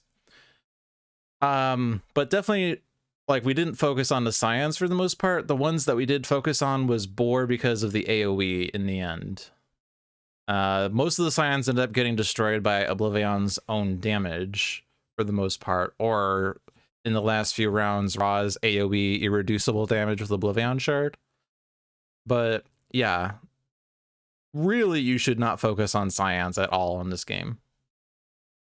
Like, the only times that you want to do it would be like Aeon Master to remove Aeon Men, or Boar for AoE if you can mitigate it, or not really anyone else really. Because, like, damage that you're throwing on a Scion is damage that you're not throwing to OblivAeon. And certainly while OblivAeon is immune to damage, then, like, you could say that you should throw damage on Scions. But on page 1, it's really not worth it, because destroying a Scion just brings a new one out. And there are 10 Scions total, and if their average HP is like 50 or something, I don't know what it actually is, but if it's like 50 average HP, you have to do 500 damage to these Scions. Whereas page 2 of OblivAeon is 180 HP, and page 3 of OblivAeon is 120 HP, and that's 300 HP, which is 60% of 500. But there's, you know, as is usual in Sentinels, the priority is the main head honcho, not the minions. Even though the minions in this case are sort of their own villains in a usual game, the head honcho is OblivAeon. You kill OblivAeon, the Scions are gone. And, like, if you're playing team villain mode, I say the same thing. Don't go after the minions. There's like a million minions at 5 to 10 HP, but you could kill, say, shoot, the filter agent dude. The guy. The one that puts out a lot of agents that have filter abilities. I don't know why I'm blanking on his name, but I generally say, like, he has 20 HP, which is really low for a team game, and his minions have like 10 HP. Like, there's really no reason to go after them when you can just kill them directly, and that takes out the agents for you. So hopefully this was informative. Hopefully you got some useful stuff out of it. Sergeant Steele, that's what it is. I got that from Colonel Copper because I'm smart. All right, so that does wrap up this week of Dolphin's Dive. Thank you for watching. Hope you enjoyed your stay. I am here every Monday at 7 p.m. Let's listen to Time Cataclysm, because we listen to OblivAeon music all day. We're here every Monday at 7 p.m. to do strategic gameplay. Recently, we've been doing vintage weekly one-shots, so check those out if you want to see one-shots, weekly one-shots that were released 5 years ago, as we try to catch up on those missing issues. Check out the other streams we have on this channel. Every Tuesday at 7 p.m. is Handelabra Live with John. Every Friday at 4 p.m. is Luck of the Seamus with Seamus the Hug Monster. Every Saturday at 2 p.m. is Spirit Island Saturdays with usually myself, usually Seamus, and usually John. And Tales from the Archive is currently on hiatus while Zach deals with a newborn child. So much congratulations to him. Check out our Handelabra products, which include Sentinels of the Multiverse, Bottom of the Ninth, One Deck Dungeon, Aeon's End, and Spirit Island, available on Steam, iOS, and Android devices. Also back Handelabra on Kickstarter for Sentinels of Earth Prime. It was at 17,000 out of 20,000 earlier when I checked. I'm gonna back out of this because I know it's one of these things. The Kickstarter. Where are we at now? 17,147. Slightly more. 20 days to go, but let's try to get that up. $3,000 left. I'm sure we can do it. Handelabra has a history of producing quality content, which is impressive for how small of a studio they are. But yeah, if you like Sentinels products, Sentinels of Earth Prime is more Sentinels products. So why not back it? Why not, I say? Check me out at twitch.tv/LogicDolphin, especially if you want to see Final Fantasy 13 content, as I've been playing some speedruns and randomizers of that game lately. But yeah, that's it for this week. Thank you all for watching. I hope you enjoyed your stay, and I'll see you guys later.